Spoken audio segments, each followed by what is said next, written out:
Today is August 15th, 2022. Thank you for joining us in person in Contois Auditorium and online for the Burlington City Council meeting. The time is 6:10. Also want to acknowledge that we do have a couple of counselors that are joining us by Zoom. That would be Counselors Hightower and Counselor Hanson. We are also expecting potentially that Counselor Jang may be joining us as well, but I don't see him here yet. So we're going to begin our agenda this evening with a motion to adopt the agenda. And we've been doing a great job of having agendas with just motions and not amendments. Makes our life a lot easier to follow along. With that, we'd love to have a motion to adopt the agenda. So moved. Thank you, Councillor McGee. Seconded by Councillor Travers. There's a motion to approve the agenda. Is there any discussion on the motion? Seeing none, all those in favor, I'm sorry, Councillor Hanson? Yes. Yeah, Hi. sorry, just note, Councillor Hightower is stuck in the attendees side, so if someone could promote her, that would be great. Councillor Hanson, do you see any other councillors that are sitting in the attendees? Because I'm not on right now. No, just Councillor Hightower. Okay. All right, we will address that right away.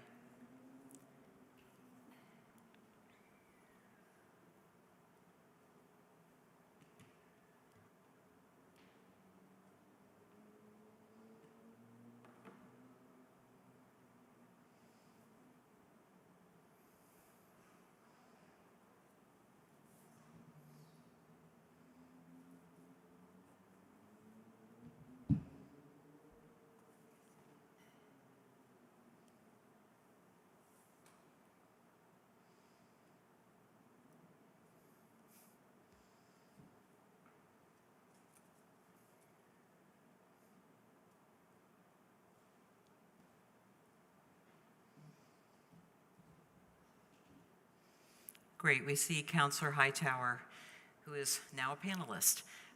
With that, we can then go to a vote. All those in favor of the motion to adopt the agenda, please say aye. Aye. Right. Any opposed, please say no. We have an agenda.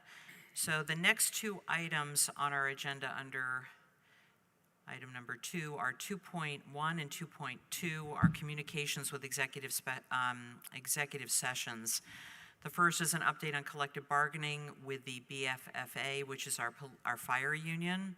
And the second is regarding a request from the school department and board that we place a ballot question for a $165 million bond on the November ballot.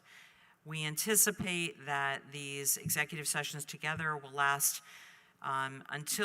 possibly until 7:30, but maybe not quite that long. Before we go into executive session, I don't see the administration here, so I think we'll move on to just simply the motions to go into executive session. With that, Councillor House, could you please make the first motion to go into executive session? Move that the council find that premature general public knowledge of information concerning negotiations of labor relations agreements with employees would clearly place the city at a substantial disadvantage with such negotiations. And I move that the council find that premature general public knowledge of information concerning negotiation of contractual agreements would place the city at a substantial disadvantage with such negotiations.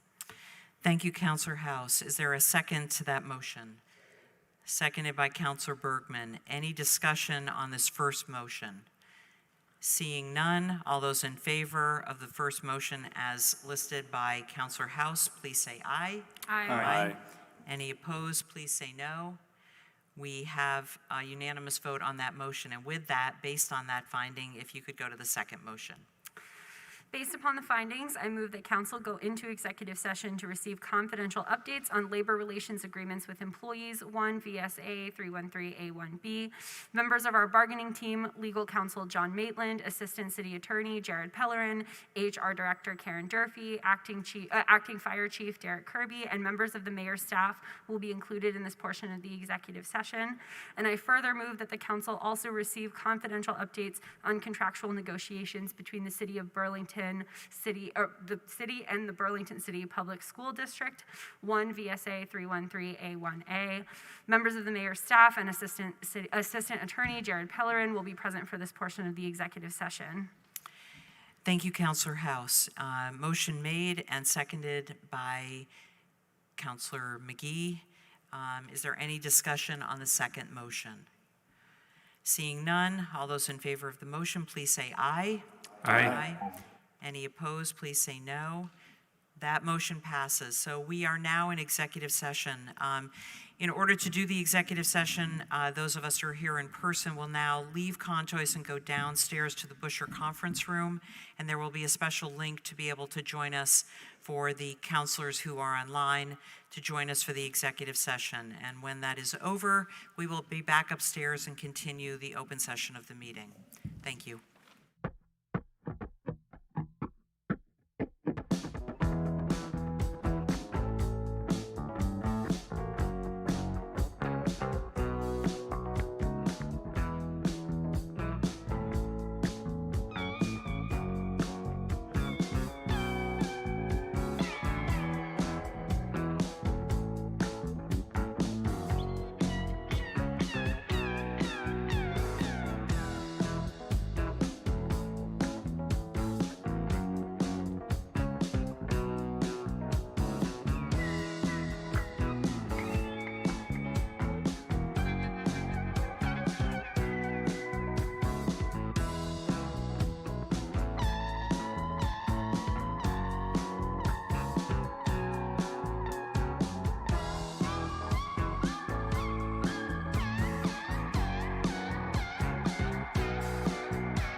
From being in executive session, we're now in open session once again.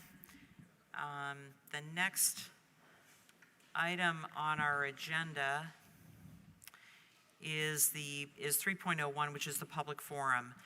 We do have a number of people that are here in Contois to speak in public forum, and there are 2 that are online. However, I think only one of them is online. The other one is actually in Contois, because I saw him. So before we begin the public forum, just a few pieces of information. The system on the table in Contois that's in front of me has 3 lights. A green light will shine when you begin speaking, the second yellow light when you have 30 seconds left, and the last is a red light that will shine when your time is up. We ask that you please try to wrap up your comments when the sound indicates that your time is up, so that everyone has an equal amount of time to speak, and we keep the public forum meeting so we can get on to our deliberative agenda. We have a hybrid system for public forum, so if you wish to speak, you can go to burlingtonvt.gov/public forum, and there's a form that'll come up. Please complete the form, and your answers will populate into a spreadsheet that I will see, so that I can then call upon you in the order in which you submit the form.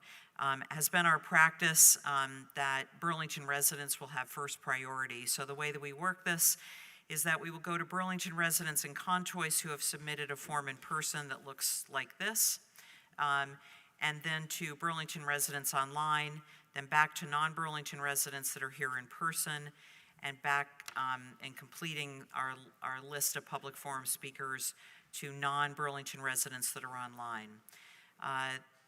We do ask that you try to use respectful language when you're speaking during public forum. Please direct your comments to me as the chair and not to anyone else at this table. And do not personalize your comments. We really want to hear what you have to say, and we are able to listen much more intently if you speak respectfully and with decorum.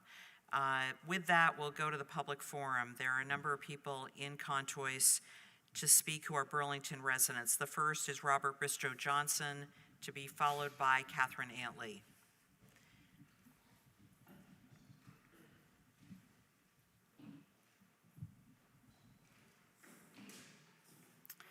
Hello, Robert. Good evening. Remember what was it, March or something? That was like so bad that we would have state representative districts would be single-member districts, and others would be 2-member districts. And this BCA decided that it would be either 10 2-member districts or 10 single-member districts or 5 2-member districts. Now, but the state hands us the number of representatives we get. We can't change that number, but we do decide how many councilors we have and how our city government is structured. And so with this, with a different sized districts where some are different sized wards, where some are 2 and some are 1 councilor wards, those in single councilor wards will not be able to weigh in on city council on every other year, whereas everybody else in the city gets to weigh in on city council every year. They have only 1 councilor for constituent services. They have only 1 chance to vote for the winner instead of 2. And it's unequal. And so I'm hoping that you'll note that. Given that, if you do decide well, I don't want to say that.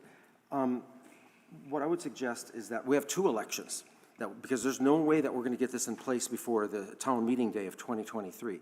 And I would suggest that on the fall election, that you include a ballot where take the city's pulse, where they get to weigh in on maybe a 5 or 7-12 map, which is what you're looking at now, or an 8-12 map, or a 7-14 map. And let the city weigh in. And it doesn't mean that they have to govern your decision, but at least you'll know how they feel about certain plans. So I recommend doing that. Thank you, Robert. Our next speaker is Catherine Antley. Hi, good evening. Hi. Thank you. Can you hear me okay? Yes, we can. So my name is Catherine Ailey. I'm a physician, local physician in Burlington, and I am talking about the need for oversight with the local cannabis control board. So I'm speaking in support of a local cannabis control board. So the reason I'm doing that is because what we've seen is that the Cannabis Control Board, the State National Cannabis Control Board has said that a cannabis shop, a marijuana head shop, can be right next door to a nursery or just 500 feet from a school. We know from data that's coming in from Colorado and California that the closer a kid lives to a pot shop, the more likely they are to use, the earlier they are to use. So early use is an indication and a risk for later on addiction. And so that's one thing that Burlington could definitely make a difference and could help protect their children. The State Cannabis Control Board has said that they have lobbied the legislature that there's no need for any limit on THC. So 100% THC is what they want.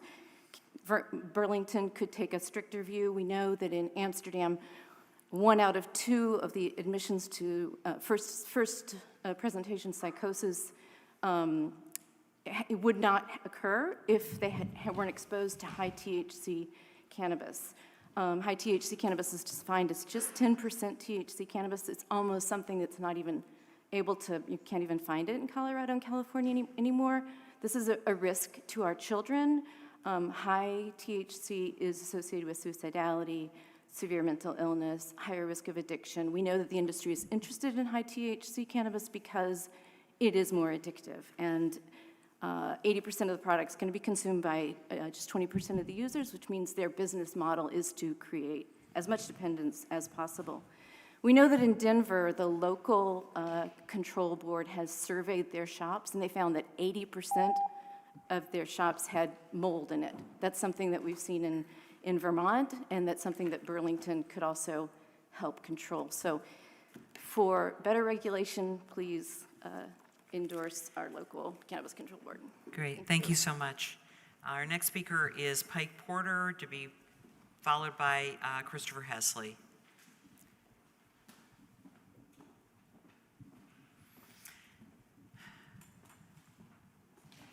Good evening. Good evening.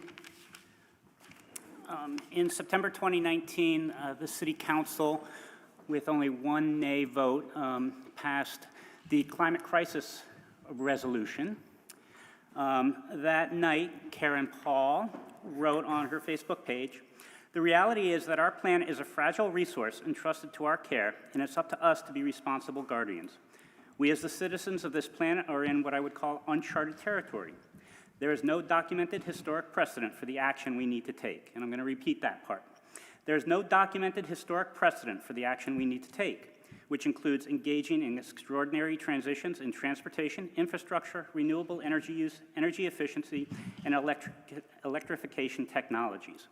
I believe 5 of you were on the City Council and passed that resolution. According to the Burlington Climate Action Plan, the Burlington City government's operation in 2012 generated 16,477 tons of carbon dioxide. You might not be aware that the F-35s flying out of our airport create at a minimum 50,000 tons of carbon dioxide. That's 4 flights per flight day, and upwards of 100,000 or more at 8 flights per flight day of carbon dioxide per year. This is over 3 times as much as all of the Burlington government operations at a minimum. The Climate Action Plan, the Net Zero Initiative, the goals of these projects, the work that you and others are doing to try and reach these goals are completely undermined by the emissions generated by these planes at our airport. Our congressional delegation, our mayor, our airport leadership, our Air National Guard, and our city councilors need to be held accountable for upholding the values we believe in as a city. It's not 1974 anymore. Thank you. Thank you very much. Our next speaker is Christopher Hesley. You know, I should ask you, how do you pronounce your last name? Hazley rhymes with Paisley. Hesley. Okay, thank you. I will So, get that right next time. Yeah. Thank you. A lot of topics on the agenda tonight, so I'll try to be quick and succinct. putting on the former school board commissioner hat from Ward 2, 4 terms in the early 2000s. I want to speak in support of the need for a new high school. We needed a new high school 20 years ago, and the discovery of the PCB toxins at the existing high school has very clearly accelerated that need. So I wanted to encourage you guys to support it. Good schools are the heart of our community, and without good schools, we're on the path to becoming the next San Francisco. Which leads me to my next point. As a downtown resident and a newly appointed member of the Marketplace Commission, speaking as a resident and as an individual commissioner, not on behalf of the entire commission, I am concerned about the ongoing increase in gun violence here. We've had a number of incidents. I would hope that we could do a better job with the enforcement. There seems to be some reluctance there. I'm not sure if it's threat of lawsuit, but I think we may be just one bullet away from a lawsuit. I just have these thoughts of what happens, if somebody's at the wrong place at the wrong time, and incident breaks out, and there's collateral damage, and an innocent bystander gets hit, whether that's a first-year student from one of our colleges or universities or a tourist. I'd really like to see a return to foot patrols in the downtown, and I think that's a sentiment that I've heard from a number of folks, both residents and businesses alike. And then the final issue, 35 seconds, is the redistricting. I'm hearing a lot of chatter about an interest in a 7x12 map. Not my first choice. I think folks were pretty clear they wanted a model that would allow us to have 2 counselors per ward. That said, I did endeavor to put together a 7x12. I think some of you have seen it. And for those of you that haven't, I suspect it's probably just a short time before you will. But I would just ask that, at the end of the day, we want to try to come up with a plan that's going to ensure that everyone has the same voice. And when you move to multi-member districts and single-member districts, we'll finish this another time. Thank you. Thanks, Chris. Our next speaker is Todd LaCroix, to be followed by Fareed.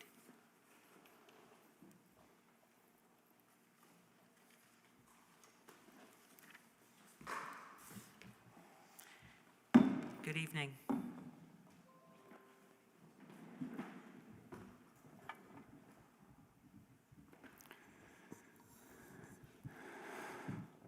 Two months ago, I was a part of the violence that you're talking about when I was assaulted on Church Street. I've been assaulted many times in the last year and a half in Burlington, and it's getting really disgusting. But the problem is that none of you are actually talking about the real problems and the causes. Just like always, you're avoiding them because you don't have any answers, because you're not interested. Police are why guns and drugs are all over this country with the military. They're the only people I know that vote vigorously to keep their jobs dangerously by supporting the gun laws they do, by supporting the militarization of police forces, by never apologizing for the crimes and brutality that they do against good people in the community like me. And they always seem to get away with it because they're not using a uniform or their badge gives them sovereignty to do it. And yet, we spent so many billions of dollars spreading this very problem and disease to the rest of the world in Ukraine. And all the money that was spent in Ukraine so far could have ended our homeless problem, could have put all of our children through college, could have done so many things for the social services of this people and population and these communities and these states. But instead, you're spending the money throwing more blood and violence all over the world, while sitting here talking about how you need to fix it, while ignoring the very obvious things that need to be done to fix it. So welcome to the party. I told you and warned you that what was happening to me would soon be happening to you. Welcome to the party. Thank you so much, Todd. Our next speaker is Fareed, to be followed by Brian Chena, Representative Chena. Early Sunday morning, I witnessed officers of the Burlington Police Department provoked a man who was walking away from a loud noise that he and his friends were making. They never charged him with anything.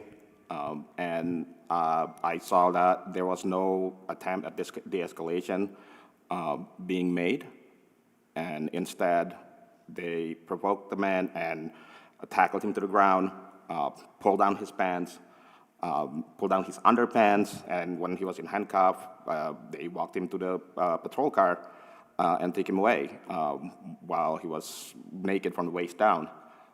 When I read the report about the LaFountain shooting, the shooting in the Manhattan Street and LaFountain, they said officers tried to de-escalate.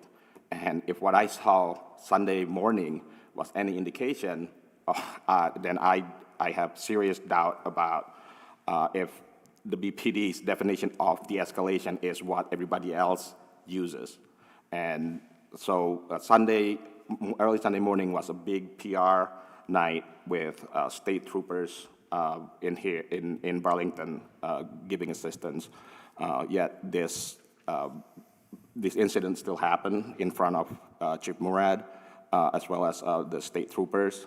And so it's hard for me to trust the investigation when the VSP is just like standing there actually participating in the assault on this man who never was charged. The man was black, and this happened right next, a few feet away from where the city had painted Black Lives Matter. Thank you so much. Our next speaker is Brian Sheena, Representative Sheena. Thank you for joining us. Thanks. I didn't intend to speak, but I feel inspired to share something with you. So, as a healthcare worker, I'm seeing levels of trauma that I'd never seen in my career, and it's affecting me and other providers, including the police, including the fire department, EMTs, teachers, people, those of us working with people. And I find myself often reflecting, like, why is it so bad? And it's because the government has neglected the social determinants of health for a long time, and the social determinants of health are connected with the social determinants of crime and so many other things. So I'm hoping that we can work together in the next few years to address this together. I'm hoping, as a social worker, I've been doing harm reduction work in Burlington since 1999, probably. I'm sorry, I had COVID for the third time recently. I'm not contagious, but I'm still winded and weak. I've been a harm reduction practitioner since 1999, and originally we were trained in looking at substance abuse, but now I apply it to any risky behavior. It could be video games, it could be sex, it could be anything a person does that has risk. But how come we don't look at the harm that we cause? And so I guess my invitation to you is, let's start looking at how to apply the philosophy of harm reduction to the actions of the state. Because maybe if we can work together to find ways to change policy so that the state causes less harm, it will start to bend the curve on the trauma. And part of that is how we're treating the workers. And I have sympathy with the workers facing unprecedented levels of stress and trauma in our systems of care. And last but not least, one of the most important places where people are affected as they develop is our schools. And so I just want to express my support for our school system and hope that we can properly fund education so that we're taking care of the workers and the students in our schools. Thank you. Thank you so much, Brian. There was one other person who had submitted the form online, but I see that he's here, Mike Fisher. Did you want to speak? I'm trying to, I feel like I saw, oh, maybe not. I apologize, I did not see him. I thought I had. So there is one Burlington resident who had requested to speak online, and that is Mike Fisher. I don't have the Zoom capability since there were only two speakers. If someone could bring him up and allow him to speak, please. Enable his microphone.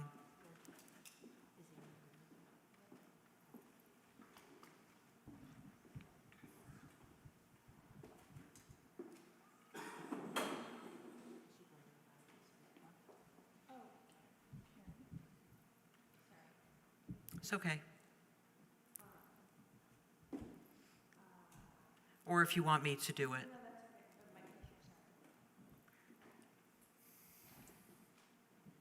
Hi, can you hear me? Yes, we can. Go ahead, Mike. All right. Thank you, President Paul. I'm Mike Fisher, Burlington resident and former school board member. I'm speaking in support of the motion. Speaking in support of the motion to approve the high school bond ballot item. I'll note that one of my daughters just graduated BHS and the other will spend her entire 4 years at downtown BHS. So my family will not directly benefit from a new high school. However, I know that our city needs a permanent high school in order to not just attract new families, but also to stem the tide of families leaving Burlington. Vermont's largest city must have a high school. This is more than a critical need, it's a city emergency. Over the prior 2 elections, Mayor Weinberger and this council put forth municipal bond items, knowing that the school board would be bringing this high school bond forward, and with full knowledge that it would be a substantial amount. Those municipal bonds address some critical needs, no doubt, but they also included items that were important but not critical. And personally, I can't help but focus on the $2 million allocated for parks and $2.7 million allocated for sidewalks. If you do not approve this high school bond tonight, you are essentially telling the public that you prioritized parks and sidewalks over a high school. I know this is a difficult decision and you all have a fiduciary responsibility to the public, but you made informed choices in the past year to increase our city's bonding for non-critical needs. And it would be a serious mistake to now reject this bond for what many consider a city emergency. So I strongly urge you to approve this bond for consideration by the voters. Thank you for your service and thank you for your time. Our last speaker is Mariah Flynn, who's also joining us online.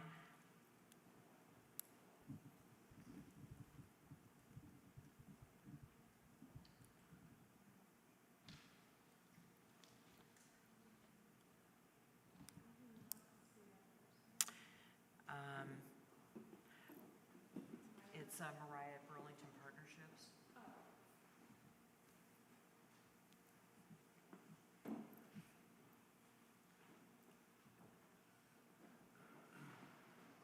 Can you hear me?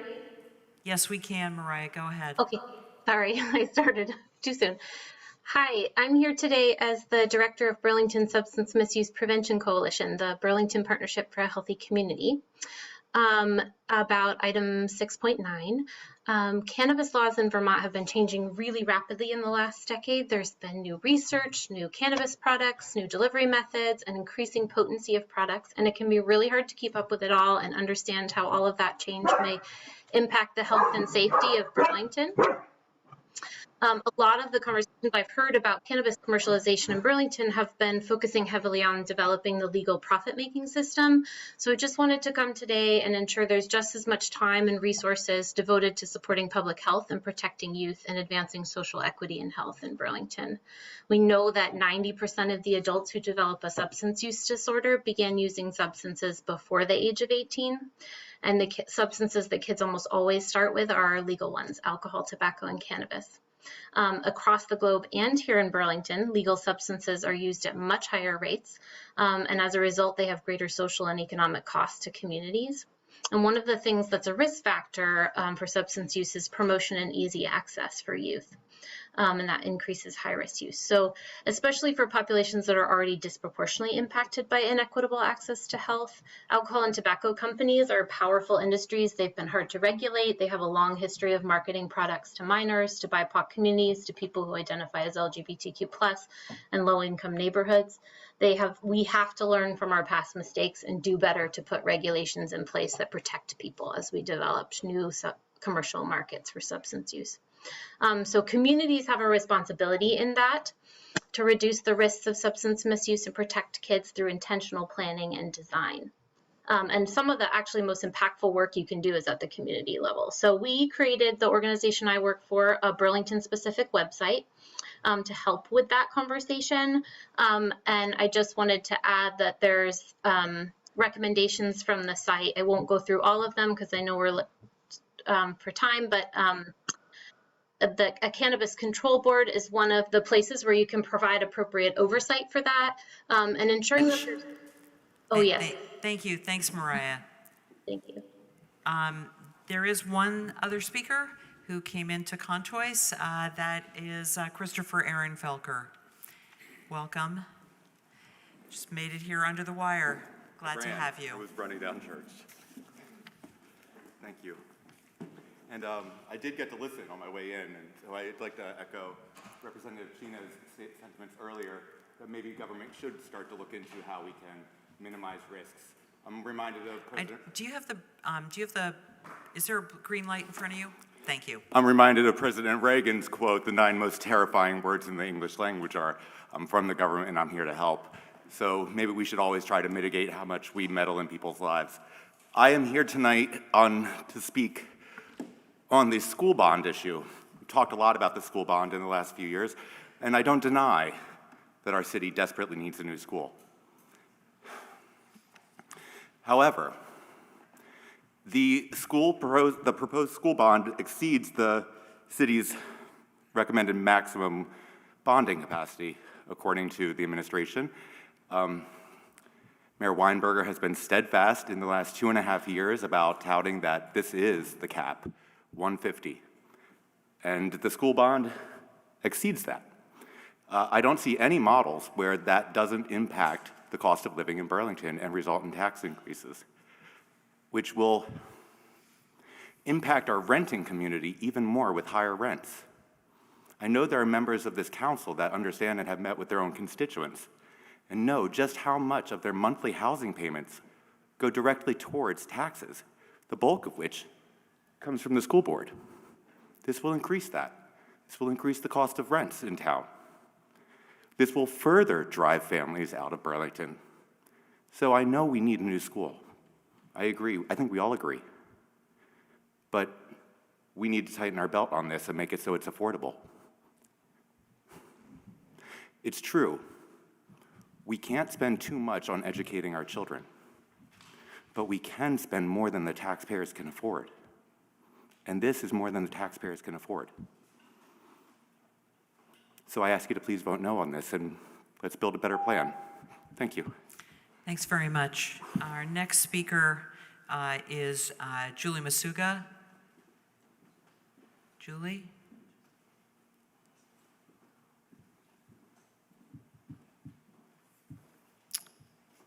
Well, we'll come back to Julie. The next person is Leif Tirana.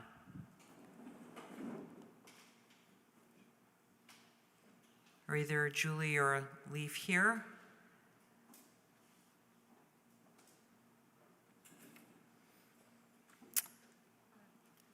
Okay, it seems as though they've left. There was no one else in the queue online. So with that, I'm sorry, go ahead, sir. I could take 2 minutes to speak in public forum. I do have some thoughts to add. You would like to speak during public forum? Okay, if after you're done, if you wouldn't mind filling out a form just so that the clerk has that, but please come up and join us. I wasn't initially intending to speak, but I feel called because of some of the things I heard. My name is Daniel Montanu, and I live in Ward 3. And another speaker in public forum discussed the recent uptick in gun violence. And I really only have one question. Which parties are they talking about? Is it the residents and visitors of the city, or is it the police that have the authority to use force against city residents and any human who they come in contact to without the oversight and kind of responsibility that a lot of other professionals have in their workplace?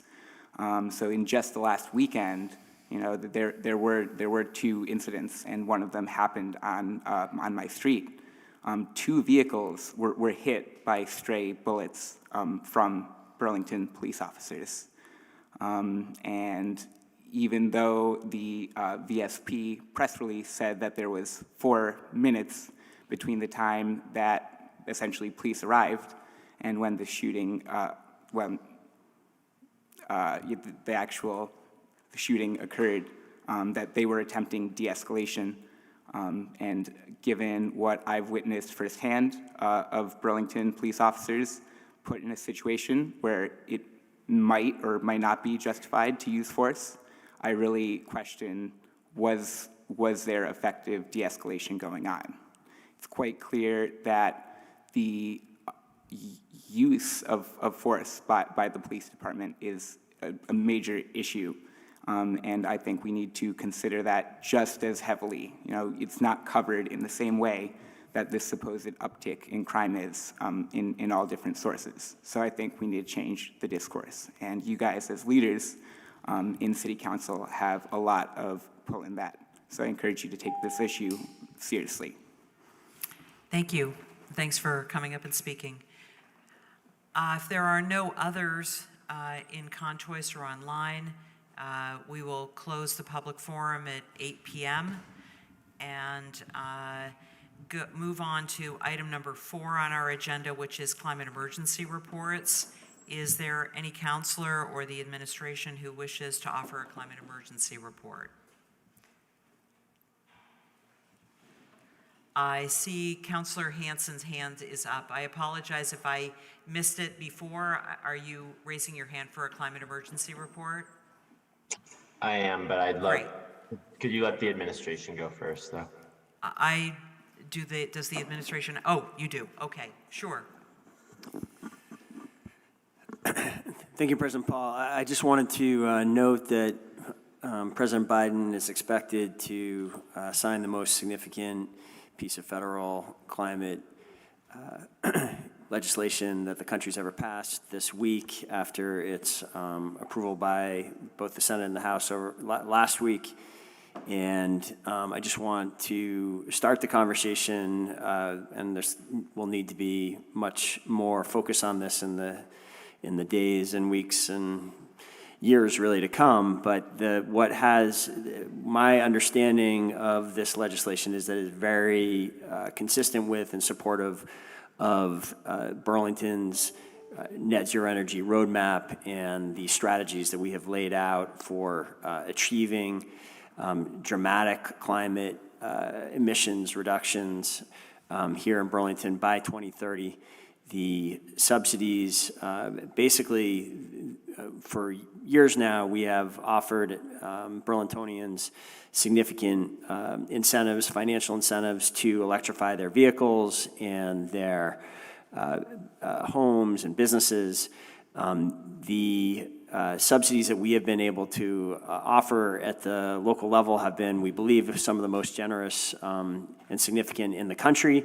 And they pale in comparison to the incentives that will now be available to all Americans for doing these exact same type of interventions in their homes and vehicles as what will soon be available through these federal incentives. So this is very exciting time and look forward to much more discussion with the council and the public about how this new federal action dovetails and will put real wind in the sails of Burlington's efforts.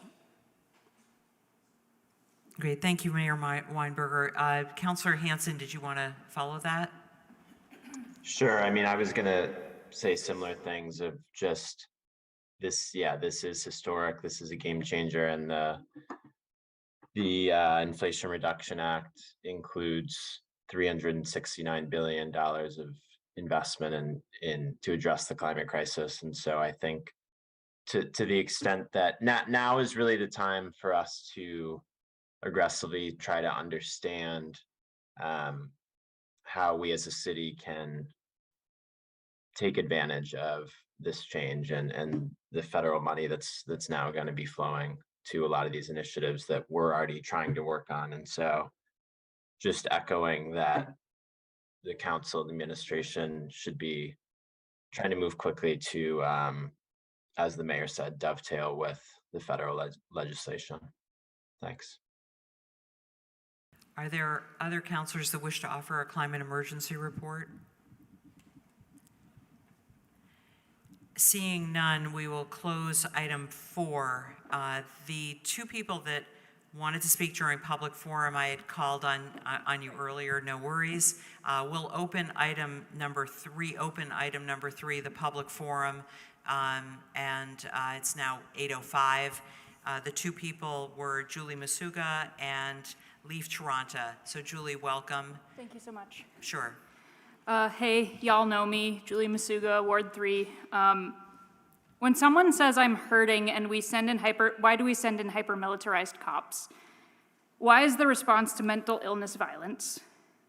Instead of compassion, 3 bullets were fired to take down someone with a kitchen knife and nearly killed a bystander, parked in his car, as a bullet whizzed by his head and blood spattered his face from the windshield. Do you know how many times I have had similar situations? I've de-escalated similar situations with words, blocked them with a bicycle, stopped them with eye contact, taking a walk, smoking a cigarette, holding a guinea pig. One reason people feel compelled to do real deal escalation work, which, mind you, takes way longer than 4 minutes, is because we're afraid that the BPD will find the crisis first. This is at least the 3rd incident since 2015 where the BPD has shot someone for having a mental breakdown. And I've been there. I've been to that place where you feel like your only option is to kill yourself. And I've seen it countless times in others. And in not one of those scenarios do I think BPD would have helped. I think it would have been much more harmful. In my own home, I had to block Officer Coro, a well-known user of excessive force, from barging into a friend's room after responding to a call for an ambulance. I knew a man clad in military gear with a gun at his hip was needed to help this suicidal person. In fact, I begged for there to be no cops. And if I was ever unsure that my fears about cops dealing with mental health crises were correct, they are now crystal clear. And these violent officers who crack the skulls of innocent men and get away with it are in charge of the Burlington Police Officers Association, a group which conveniently never had social media presence until after the murder of George Floyd and after the Battery Park movement. We have worked to defund this institution for a reason, and the perception that people with mental illness are dangerous and deserve to be shot is barbaric. Now I just have to pray that my own mental illnesses don't flare up in the wrong place. Thank you. Thank you, Julie. Our next speaker is Leaf Taranta. Welcome. Hello, can you hear me? Yes. Hi, I'm Leaf Taranta, Ward 2. Thanks so much for letting me speak. I'm sorry I missed my slot. I appreciate your patience. I'm here because I am a very experienced community de-escalator. I give de-escalation trainings for a lot of groups, organizations, nonprofits in the area, and I do a lot of street de-escalation myself during protests, during events, during actions. I've seen a lot of things in this community over the past couple years as a de-escalator. I've seen people trying to stab each other. I've been threatened myself with knives, with BB guns, with batons. I've seen people about to or really wanting to kill themselves. And in none of these situations have I needed to touch anyone. I have been able to de-escalate all these situations using just words, just body language, just listening to people. And these are people who genuinely would want me dead as a trans person sometimes. And in none of those situations did I need to touch anyone. In none of those situations did I need to tase anyone. In none of those situations did I need to even remotely move towards using a firearm on anyone. So I really want to push back against this narrative I've been seeing that the BPD knows how to de-escalate, cares about de-escalating, uses de-escalation in this community, because they don't. What they've done is come in with weapons and hurt and nearly kill people. There is no situation where, no matter what a person is doing, having a mental health crisis, where firing 3 shots into traffic is going to make that a less escalated situation. That's absurd. So I just wanted to talk to you all about that and say that we need to keep defunding BPD. I'm really concerned that this incident is going to be used as an opportunity to say we need more police officers. And that's not how defunding the police works. Defunding the police is we take money away from them, and then we see how can we send that money towards more housing, towards more mental health care, so that these incidents would happen in the first place. Instead, when incidents like this come up, I see from City Council this narrative that, oh, we need to give bonuses to BPD to deal with this kind of situations. We need to bring in state troopers. And they're just making the situation worse. So I appreciate you listening to me talk, and I hope that you will really take seriously defunding the police and stopping them from committing this type of violence. Thanks. Thank you. Thank you both for being here. We'll close the public forum at 8:10. and continue with our agenda. Item number 5 is the consent agenda. Is there a motion to move our consent agenda and take the actions indicated? Motion made by Councilor Bergman, seconded by Councilor Travers. Is there any discussion on the consent agenda? Seeing none, all those in favor of the consent agenda, please say aye. Aye. Aye. Any opposed? We've approved the consent agenda. Before we get to our deliberative agenda, I will recess the City Council meeting at 8:10, and we will go to the Board of Civil Authority. For this meeting, we'll go to the mayor, and then Mayor, if you would like to move on to the City Council with Mayor presiding, whichever order you prefer, and then we'll come back to the Local Control Commission. Great, thank you, President Paul. I will convene the Board of Civil Authority at 8:08 p.m. and would welcome a motion regarding the agenda. So moved. Thank you. Is there a second? Thank you, Councilor Carpenter. Any discussion of the agenda? Seeing none, all those in favor? Sorry. Sorry.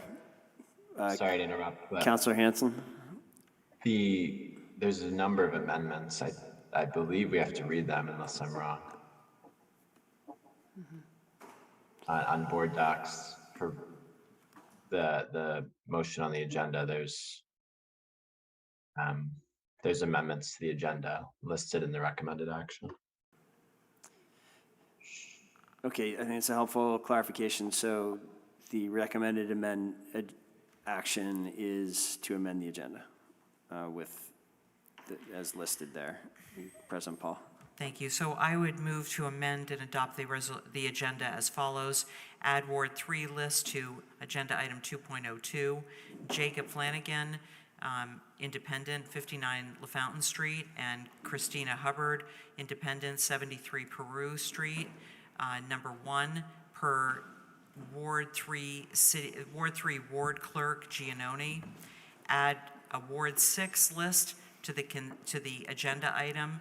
John Bisson, MD, 33 Summit Ridge. Catherine Newland, 92 Prospect Parkway. Catherine Wyckoff, 544 South Willard Street, in apartment number 1. Lindsay Foster Mason, Democrat, 173 Howard Street. Riley Janeway, 190 Locust Terrace. Sue Burton, Progressive, 17 Bayview Street, and Thomas Hyde, 160 DeForest Road, per Ward 6 Ward Clerk, Greg Epler Wood. I would so move. Thank you, President Paul. Is there a second for that motion? Second by Councilor House. Discussion. We'll go to a vote now. All those in favor of the motion, please say aye. Aye. Aye. Are there any opposed? Motion carries unanimously.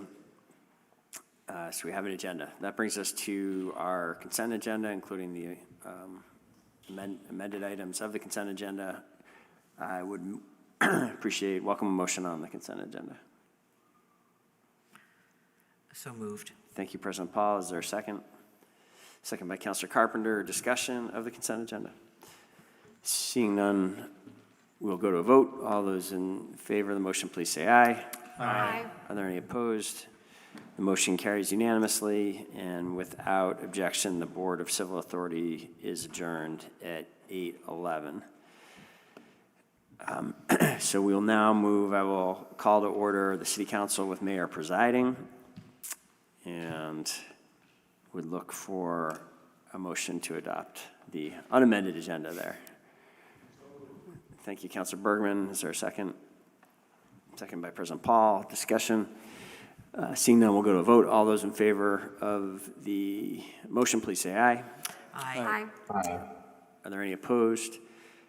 The motion carries unanimously, and that brings us to the consent agenda, where I would welcome a motion to adopt the consent agenda and take the actions indicated. So moved. Thank you, President Paul. Second by Councilor Travers. Any discussion? All those in favor of the motion, please say aye. Aye. Any opposed? The consent agenda is adopted unanimously.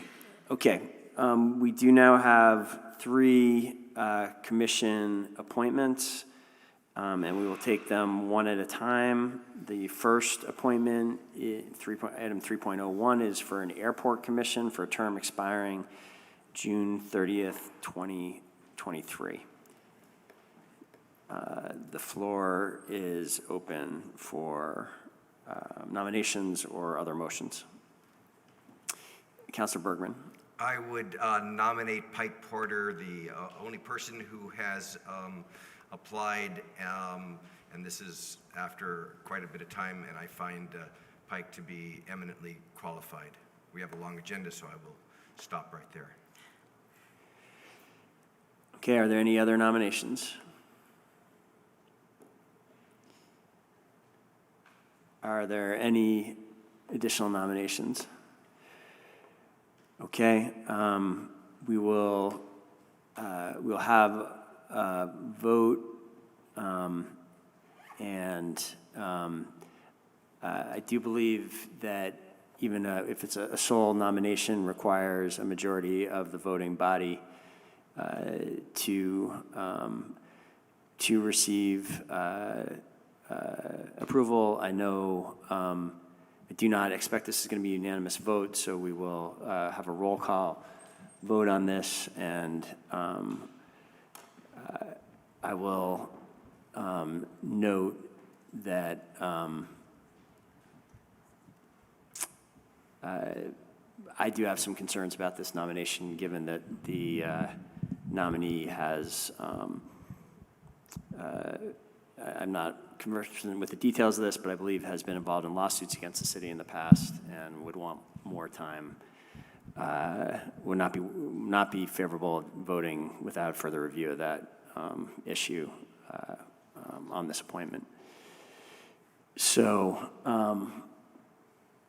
if there's no further discussion, I don't know if anyone wants to discuss that further, but Sorry, point of order. Go ahead, Councilor Hightower.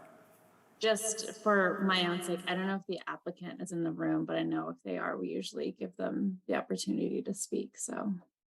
Thank you, Councilor Hightower. That's a good point. Is the applicant here? Would they like to address the city? Would the commission? The council?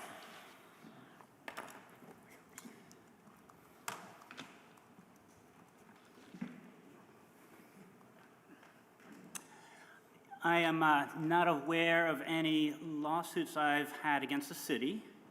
Back in 2018, I did take a contractor that I had contracted with with CEDO funds for lead abatement work. That contractor, I did sue because he took 10 months for a 10-day project, and I lost rent during that time. We settled. And I was happy with the settlement, but neither CEDO nor Burlington were part of that suit. As Gene Bergman knows, I've had issues with code enforcement way back when. I don't even know what year, I think Joan was part of that at the time, but there was at no time did I sue anyone. So I hope, Mayor, I'm addressing your concerns. I appreciate that additional information. That's more than I had. Are there other questions I can answer?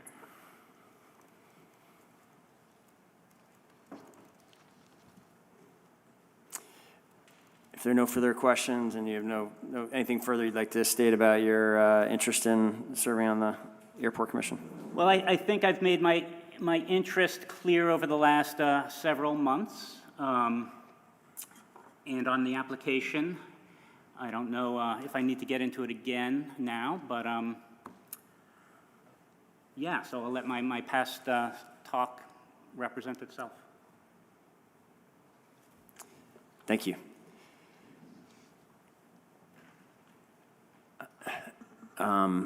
Are there any further discussion, any further motions before the council they take before going to a vote?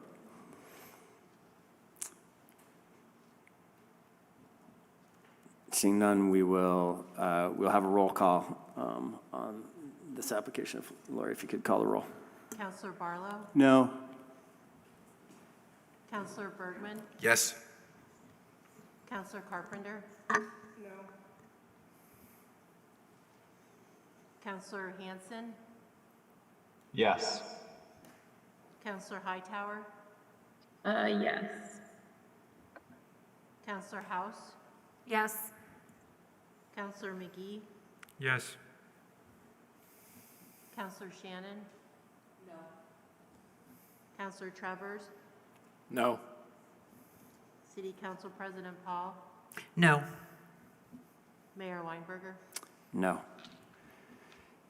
The nomination fails by, if I have this right, Lori, it feels to me it failed by a vote of 5-6. I think we should entertain, I think it would be appropriate to entertain a motion to re-advertise, given that result and that there are no other applicants. So moved. Thank you, President Paul. Is there a second for that? Second by Councilor Barlow. Any discussion? We'll go to a vote. All those in favor of that motion, please say aye. Aye. Aye. Any opposed? The motion carries unanimously, I believe. We will now move to 3.02, the Electric Light Commission.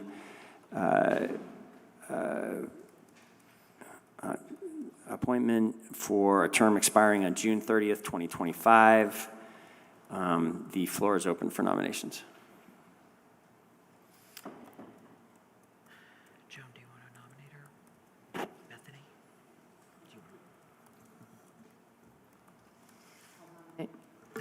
I'll nominate Bethany Whitaker. Thank you, Councilor Shannon. Are there any additional nominations? Seeing no additional nominations, the city attorney used to tell me I should ask for at least 2 or 3 times, so I'll ask again, even though there are no other, we have no other materials.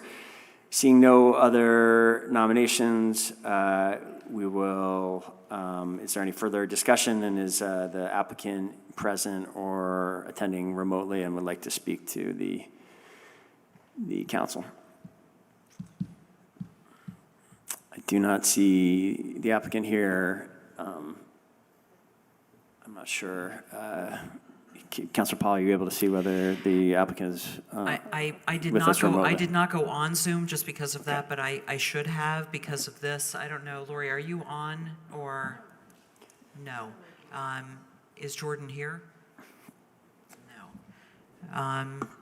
Well, if you want to just give me a moment. Okay. We can. Sorry to interrupt. Yes. We can see who's here. Bethany's not listed in the attendees. Okay. Okay. Okay, is there any further discussion?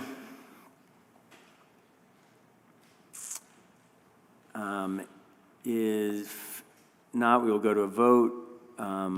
All those in favor of the nomination of Bethany Whitaker to the Burlington Electric Light Commission, please say aye. Aye. Are there any no votes? The appointment is approved unanimously. Thank you, Bethany, for your interest in serving the city again in another commission role. Finally, the last item on the agenda is 3.03, the Planning Commission term, for a Planning Commission term expiring June 30th, 2024. The floor is open for nominations. Councilor Shannon. Thank you. I nominate Karen Norwood. Thank you, Councilor Shannon. Are there any additional nominations?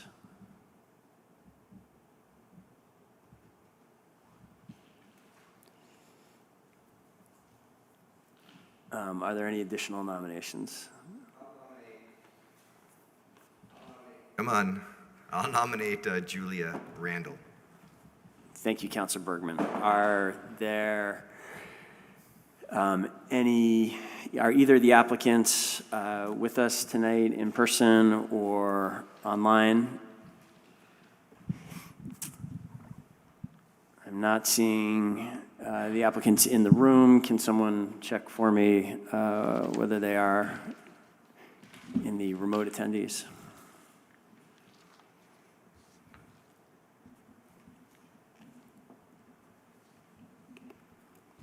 Sorry, what was Julia's last name? If it was Orsaki, there is Randall. a Julia. Julia Randall. I do not see a Julia Randall. And what was the first applicant? Karen Norwood. I also do not see a Karen Norwood. Okay. So is there any further discussion of either nominees or any additional nominations? Okay. I'm closing the floor to nominations because I'm not seeing any further hands for that. Any further discussion? Seeing none, we will have I would ask for a show of hands for counselors who are, we're gonna have a show of hands for, which I guess since we have remote counselors, I think we're gonna have to do this through a roll call vote. So we'll have a roll call vote for first I votes for Karen Norwood, and then votes for Julia Randall. You can only vote for one of the nominees at this point. Oops, point of order. Would it be possible to have the roll call vote and have each counselor state which nominee they're voting for? Or if they're That does voting no? seem more efficient, does it? I'm not sure we've ever quite done it that way. We've always had it with a show of hands in the past, right? Do we think we can handle that? All right, let's try that. Lori will call out the counselor and state either Norwood or Randall. Counselor Barlow, Norwood. Counselor Bergman, Randall. Counselor Carpenter, I just want to comment that they're both good candidates, but I'm going to support Norwood. We can't hear online, Councilor Carpenter. We can't hear. Excuse me, I just wanted to comment they're both good candidates, but I'm going to support Norwood for her experience. Counselor Hanson, Randall. Counselor Hightower,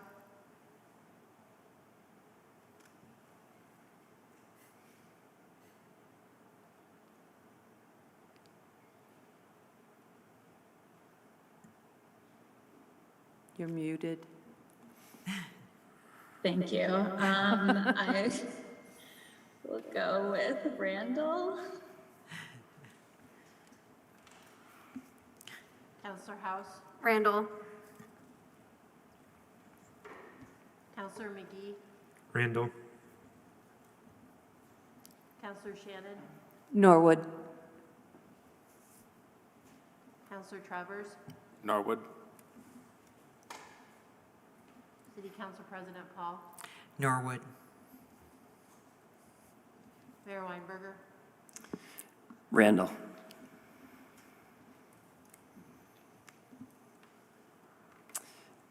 And I believe that Randall is elected with 6 votes.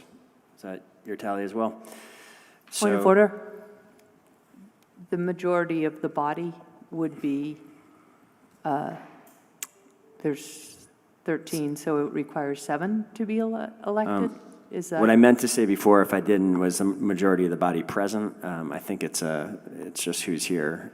Point of order, that would be the city charter, and we did change the charter to make that for the city council body present and voting, so I would ask that the parliamentarian look at the charter in section 48 of the charter, and I don't know you'd have to, where's another city attorney or maybe a Point of order. I can't cite the charter number. We did change it, but not for appointments. Appointments is the majority of the body.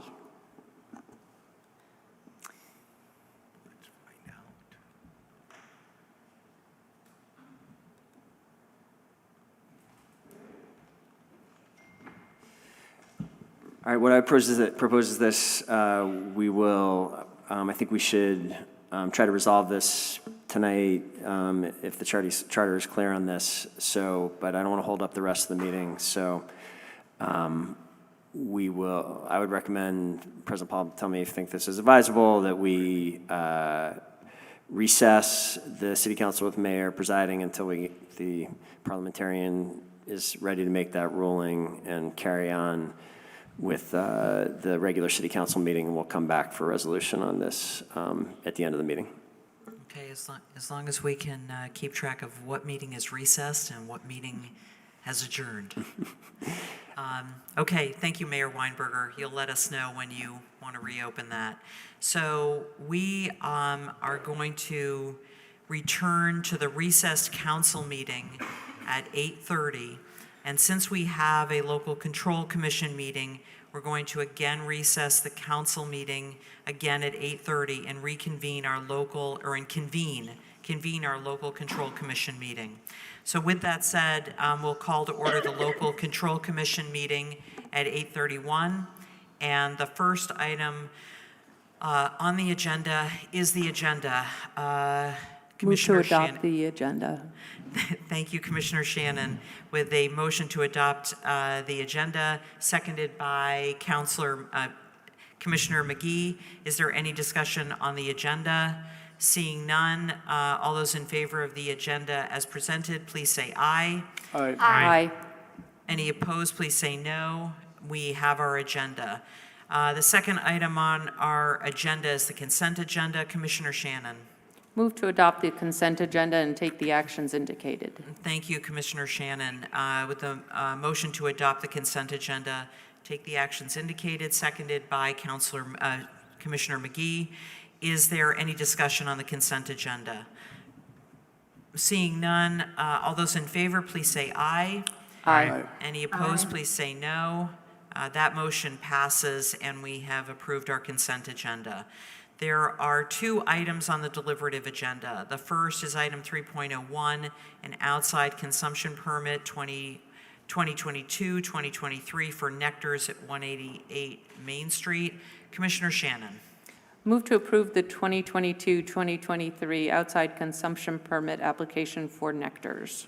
Thank you. A motion has been made by Commissioner Shannon regarding the outside entertainment permit for Nectar's. Is there a second to that motion? Second. Seconded by Commissioner Travers.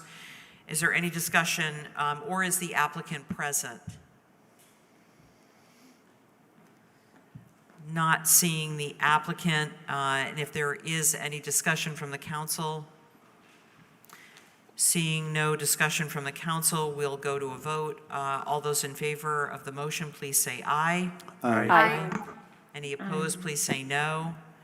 That motion passes, which leads us to our second deliberative item, 3.02, a first-class restaurant liquor license application 2223 for GPG Indian Kitchen. Commissioner Shannon. Move to approve the 2022-2023 first-class restaurant liquor license application for GBG Indian Kitchen, 471 Riverside Avenue, with the following conditions, contingent upon fire marshal approval and with all standard conditions. Great. Thank you, Commissioner Shannon. Is there a second to that motion? Second. Seconded by Commissioner House. Is there any discussion, or is the applicant present? Don't see that the applicant is present. Is there any counselor who has any comments to offer? No. That motion passes. Thank you so much, Commissioner Shannon, for shepherding us through these license items. Seeing no other items on the local control agenda, and without objection, we'll adjourn at 8:35. And before we go to return to the recess council meeting, has there been a development on the other, or do we need a little more time? I think we should proceed with the regular council meeting still. Okay, so we will return to the recess council meeting at 8:35. And we've gotten to our deliberative agenda. I'm just gonna allow people, if they need a couple of seconds to get back onto the council agenda, including myself. We have a number of items on our deliberative agenda, and in the interest of time and being able to accomplish everything on our agenda and adjourn within our rules, there are minutes that are allotted to each agenda item. As per our council rules, I'll do my best to see that we adhere to our approved agenda, and would ask that we all self-monitor our speaking time. The first item on our agenda is 6.01, a resolution, Burlington School District ballot request for bond to build new high school and technical center. We have several members of the school administration and board with us, but before we get to that portion of the agenda item, we'll go to a motion, and I will look to Councilor Barlow. Thank you, President Paul. I will waive the reading and adopt the resolution. And to be clear, there are two resolutions here, I think, right? And this is the BHSBTC bond question resolution 8.15.22 final version .docx, correct? Yes. Yes. That is correct. So a motion has been made by Councilor Barlow, seconded by Councilor Travers. We do have Superintendent Flanagan, Finance Director Nathan Lavery. We have also Chair Claire Wool, Vice Chair Jeff Wick. I also see several school board members, Kendra Sowers and Kathy Alwell, and there are probably others that I am missing, so you'll correct me if I've missed anyone. If you'd like to join us, we'd be happy to have you. Thank you all for being here. Councilor Barlow, did you want the floor back after that second? I was going to look to our guests to give a presentation, and then I'll reserve my remarks for afterwards. Okay, thank you. Good to see you again. Thank you. Good to see you too. Please be sure your microphones are on. Okay.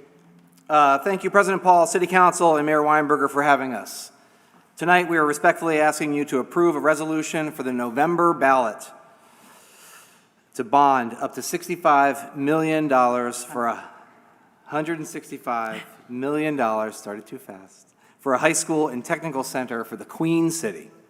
This has been a long and collaborative process with our community and our school board, and we know it is a big decision for you and for our city. We are grateful for your support and partnership. The BHS-BTC 2025 project provides an amazing opportunity for generations to come, and it is also a necessity.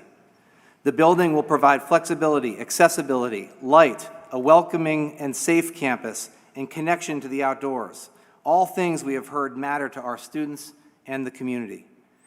It will also be a hub for the community with a theater, auditorium, gyms, fields, and much more. Energy efficiency is also a core principle for us, and this will be a highly efficient building. The building will be LEED certified, and the current plan envisions solar and geothermal energy. It will also be designed as net zero ready. It may not be net zero when it opens, but the structure is there as technology improves or other opportunities arise. And we are still designing, so it could also be net zero. Using input from our community, our design team and the school board devoted substantial time and energy to choosing the location and building design. There have been some questions about whether the building can be moved east to allow us to begin construction without demolishing all of the old buildings. Our development team recommended strongly that we remediate and remove the old buildings before constructing the new building. This approach allows us to build the best school at the lowest cost. The school board also seriously weighed other factors for building in a different location on the site. However, after reviewing the recommendations of our architects and designers, it is clear that the proposed location best meets the needs of students while protecting taxpayers. Finally, as you prepare to weigh the decision in front of you, I want to assure you that we know this is a big commitment from our neighbors and fellow taxpayers. We're very mindful of the tax impact and have been doing everything possible to reduce this impact. We have already reduced the bond request by $45 million. We have set aside $10 million in the American Rescue Plan funds and have decided to utilize $10 million from the existing capital bond, some of which was already set aside for the high school. We were also awarded a $10 million earmark for the BTC Aviation Education Center secured by Senator Leahy, which reduced the amount we need to bond for BTC by $20 million and takes approximately 1/2 of the responsibility of BTC off of Burlington taxpayers. Finally, through strong fiscal management, we are committing $5 million in budgetary savings and surpluses to the project, $3 million of which is already realized, meaning we have that in the bank and are ready to spend it. And even though we have already reduced the need to borrow by $45 million, we will continue to fundraise with the goal of borrowing less than $165 million. We are actively pursuing 16 existing federal and state programs and partnering with the Burlington Students Foundation to support private fundraising. Additionally, the state is keenly aware of our need. I walked the old BHS BTC building with Secretary French in April, the Secretary of the Agency of Education, and told him exactly what we need for PCB and programmatic support. And we have been in regular communication with the federal delegation and state legislators throughout this process. We will continue to prioritize this part of the work and appreciate the offer of the city to support these efforts.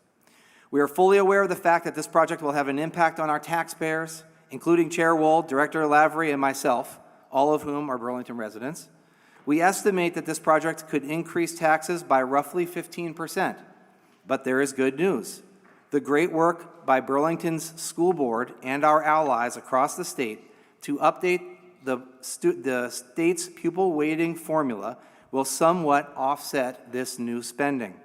However, it's important to remember that this increase in funds was never intended just to bring down taxes, and we are committed to using some of these funds to provide increased support for students. So even though the new weighted pupil formula will not entirely offset the cost of the bond, we are excited to know that there will be some relief. Also, it's important to remember that the tax impacts of borrowing for this project will be phased in over 3 to 4 years. They won't be felt all at once, and that time will allow us to continue our work to lessen the impact by securing alternative funding for the project that I just spoke about. And so with that, our school board and I strongly believe that the bond amount is appropriate, prudent, and necessary, and that it balances the realities of the tax impact with the need for a high school and technical center. We have worked collaboratively with the mayor to develop an MOU, and that draft is finalized. I look forward to the conversation and this vote and hope that we are able to move forward building a school that is accessible, equitable, and designed to promote deep learning experiences for all of our students. Finally, before we take questions or have discussion, I would like to yield to Claire Wool, who chairs the Burlington School Board, for some closing remarks. Thank you, Superintendent Flanagan. On behalf of the Burlington Board of School Commissioners, who are all present here tonight and in person via Zoom, I want to acknowledge from one elected city governing board to another, we are here to present this critical November ballot item so that we can work in partnership to give our students and community the high school campus that Burlington needs and deserves. Thank you. Thank you.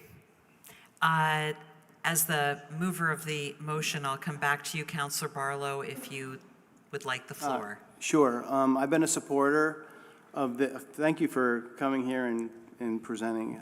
But I've been a supporter of a new high school and tech center, and continue to believe it's some of the most important the most important public project we'll undertake for some time to come.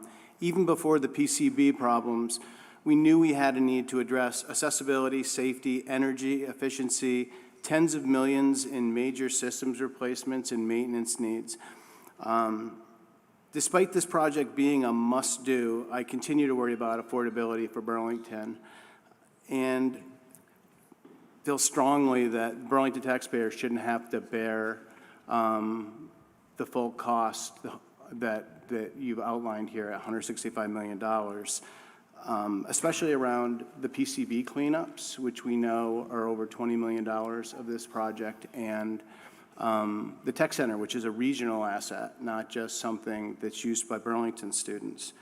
So I appreciate the work that's been done on the memorandum of understanding to sort of continue that work and to make sure that we're going to keep a laser focus on finding alternative funding sources that don't burden Burlington taxpayers.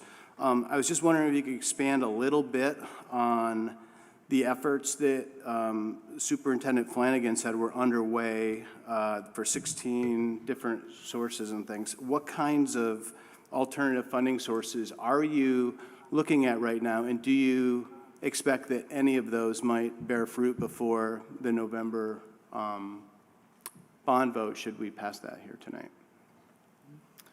I'll quickly say that we've been working with Leonine Public Affairs, which we've spoken with you all about, and Maggie Lentz there specifically, who's identified specific programs that we believe we're eligible for in existing state and federal budgets.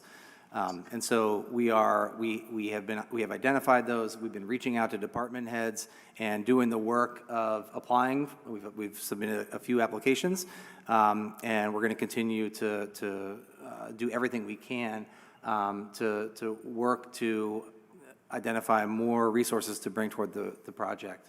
And I'll ask our Executive Director of Operations, Nate Lavery, to talk a little bit more about the detail. They actually just met today. Yeah, thanks for the question. So obviously there are a lot of opportunities out there, and we're identifying more pretty routinely. But just to give folks a sense of the kind of breadth of what we're looking at, there are opportunities, be they state or federal funds, that are obviously related to some of the environmental issues that you mentioned. We're exploring the potential eligibility for brownfield funding to help address the contamination on the site. There's also other site work such as stormwater, where there's a lot of funding sources available potentially to offset some of those costs. There's also, with respect to the physical infrastructure of the building, there's opportunities related certainly to energy efficiency, including a conversation that we hope to begin soon with Burlington Electric about potential incentives there to help offset some of the costs of the building's infrastructure. There's also opportunities that we have identified to support the tech center beyond the $10 million federal earmark that we've already received, including opportunities for the Federal Economic Development kind of agency related to the potential for that program to help support job creation in the region. So there's a wide swath of potential ways that we can make this project eligible. Whether or not any of those get over the finish line by November is hard to say at this point. We know that a lot of those programs, particularly the federal ones, there is a somewhat lengthy process of application and consideration, but we're certainly optimistic that if we have enough kind of applications out there, that we will receive significant funding to reduce our need to borrow and obviously thereby reduce the burden on taxpayers. I thank you, and I was also wondering if you could speak a little bit about any private fundraising efforts that the district might undertake. Yeah, so that we have partnered with the Burlington Students Foundation to get that work kicked off, and so that's something that we're going to be committed to doing. The first step was to get the 501c3 in place so that we have the mechanism to bring those funds in, and we're committed to that. I mean, I think we're going to keep doing everything we can to bring funds in from private philanthropy. We have been committed to that, but we're really spending time on the state and federal work because we feel like that's where there are significant funds that we're eligible for right now. But we are committed to continue to doing the private fundraising and philanthropy work. Okay, thank you. That's all I have. Great, thank you, Councilor Barlow. We'll go to Councilor Hightower. No question so much as a comment, which is just to thank the school team. I know that this has been a huge effort to even get to a plan and to get it on to get a plan that can be voted on. And also just to Claire Wool, this is just a great project to be really proactive on, and just really appreciate you reaching out to all of the counselors to make sure that we understood what we're voting on. And yeah, just appreciate the whole team and sticking with us through all of the different things from ordinance to, being here to give us the information that we need. So really just a thank you for making it, I wouldn't say an easy vote, just given the amounts that are involved, but at least making sure that we have all of the information that we need and working so hard with the administration to get to consensus. Thank you. Thank you, Councilor Hightower. We'll go to Councilor Travers and then Councilor House, and I believe then to the mayor. Thank you, President Paul. As a father of 3 future Burlington High School students, as a resident who sees other school-aged families currently choosing to not live in Burlington or to leave Burlington because of our current situation with the high school, as a resident who sees families who do not have the means to make that choice, having to make do with a building that's not worthy of our students, I am very excited to support this project you've put before us. It's a project that will offer a modern education for Burlington students well into this century.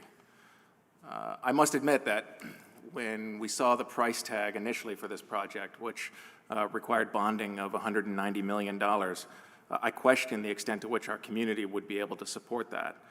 The past decade, the mayor and the city have worked very hard to build a strong credit rating for our city, and I think we have to acknowledge that Burlington voters are feeling increased property taxes, particularly after the most recent reassessment.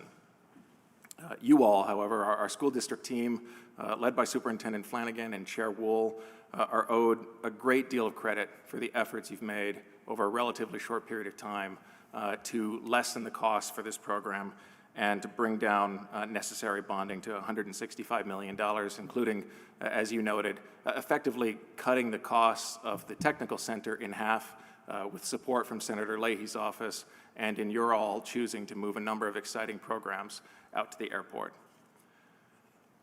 I'm also voting in favor of this bond, though, because I appreciate your and the mayor's efforts recently to work on a memorandum of understanding surrounding this project. And I know it's something the city and the school district have worked on historically, and I'm excited that we're doing it here as well. And just a couple points from what I understand will be in that memo that I think are important for the council to consider as well as for the public to know going forward. One is that my understanding is that memo will commit to this $165 million bond being a ceiling. And I can say in my role as a counselor, my expectation is that the district will not be coming back asking for more than the $165 million that we'll be voting to put on the ballot tonight. I think that there's some voters in Burlington who have, in recent years, seen certain projects have to come back to the well for additional bonding. My expectation is this will not be one of those projects.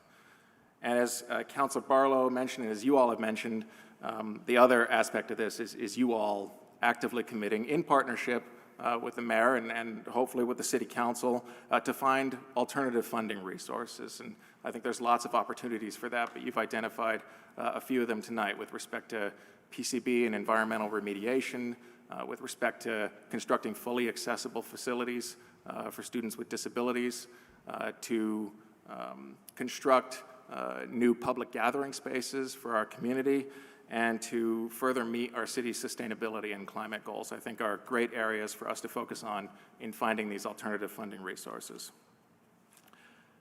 In recent months, I've also personally had the pleasure of getting to know your team better, and I have been beyond impressed with your dedication to our community And you have my full faith that you will more than follow through on the commitments you've made to our community.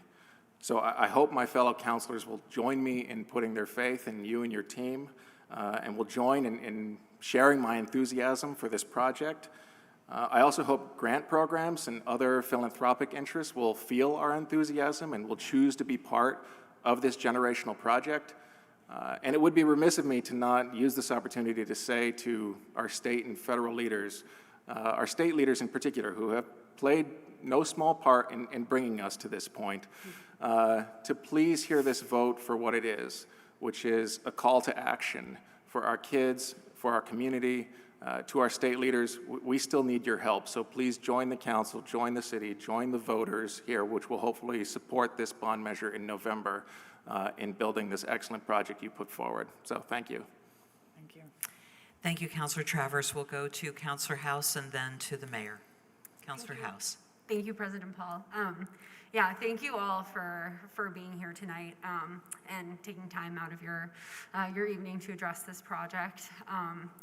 What I can say is, as a former educator in Vermont Public Schools, I've seen and I've experienced myself the unique and exhausting challenges that so many in schools faced, especially during the pandemic. Students, staff, educators, administrators, and doing it without a high school building is something that I cannot imagine as an educator. And so I really commend those who've come together to ensure our kids have a safe place to learn. And if anybody is questioning the dedication that our leaders in this community have to our kids, I watched Saja and Claire stand out at the Ward 8 polls for hours in the freezing cold to ensure that the kids in my district had a school board representative. And so that means a lot. And I think it's interesting that we talk about this bond at the same meeting where we had so many individuals speak up about the mental health issues faced by a lot of people in our community. And in my lived experience, and I think data will also point to this, one of the biggest mitigating factors of mental illness is a sense of community, a sense of connection, a sense of belonging, and a sense of pride, all of which can be instilled in students through education and school spirit. Having a high school building means a sense of belonging and community for so many, and I'm honored to support this. I think approving this sends the message not only that we support our students and their families, but also our community as a whole. We're investing long-term in the people of this city. I do hope we can dig deeper into grant opportunities, other like getting creative for funding just to assist our taxpayers. I think we can get creative, and I trust that the school district is going to work with us on this. And additionally, I think if I can put my own little climate plug in there, I think we should place a heavy emphasis on net zero design. I don't know if it'd be worth building a new high school if we didn't have a planet on which to build it. So I would really strongly encourage folks to look into that. But overall, I'm honored and I'm thrilled to support this. Thank you all. Thank you. Thank you, Councilor House. We'll go to Mayor Weinberger. Thank you, President Paul. Burlington's children need and deserve an outstanding 21st century high school. As we approach the first day of school, just a couple weeks off, we are reminded that the lack of a permanent facility is a major problem for this community that grows larger with every year that passes. I feel this very personally as a parent about to send a daughter back to our former department store for a third straight year, and as a parent that has another daughter in third grade who I very much want to get the benefit from a very different facility when she reaches high school here in Burlington. If approved by the voters, the bonding proposal before us will ensure that the Burlington School District has the resources necessary to make this critical project possible over the next 3 years. For that reason, I strongly support tonight's resolution and intend to join you in actively advocating that voters approve it this fall.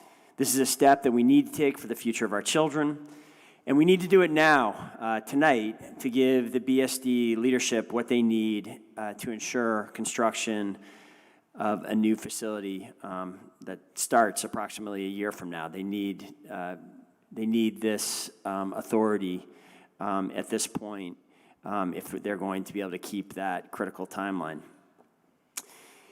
At the same time, it's important that we acknowledge that we're on the cusp of a very significant financial commitment that will impact this community for years. Burlingtonians who have long paid high property taxes will see significant increases in the years ahead as a result of this bonding, and the community will have to defer other needs that we are not already committed to for a significant number of years after we make this new commitment, as this level of borrowing, as has been noted, will exceed the debt targets that we set for the city several years ago when we were seeking to both make significant new infrastructure investments and continue the rebuilding of our credit rating that we've been very successful at over the last decade and that has saved tens of millions of dollars for Burlingtonians, taxpayers and ratepayers as a result of that success, and we don't want to jeopardize that.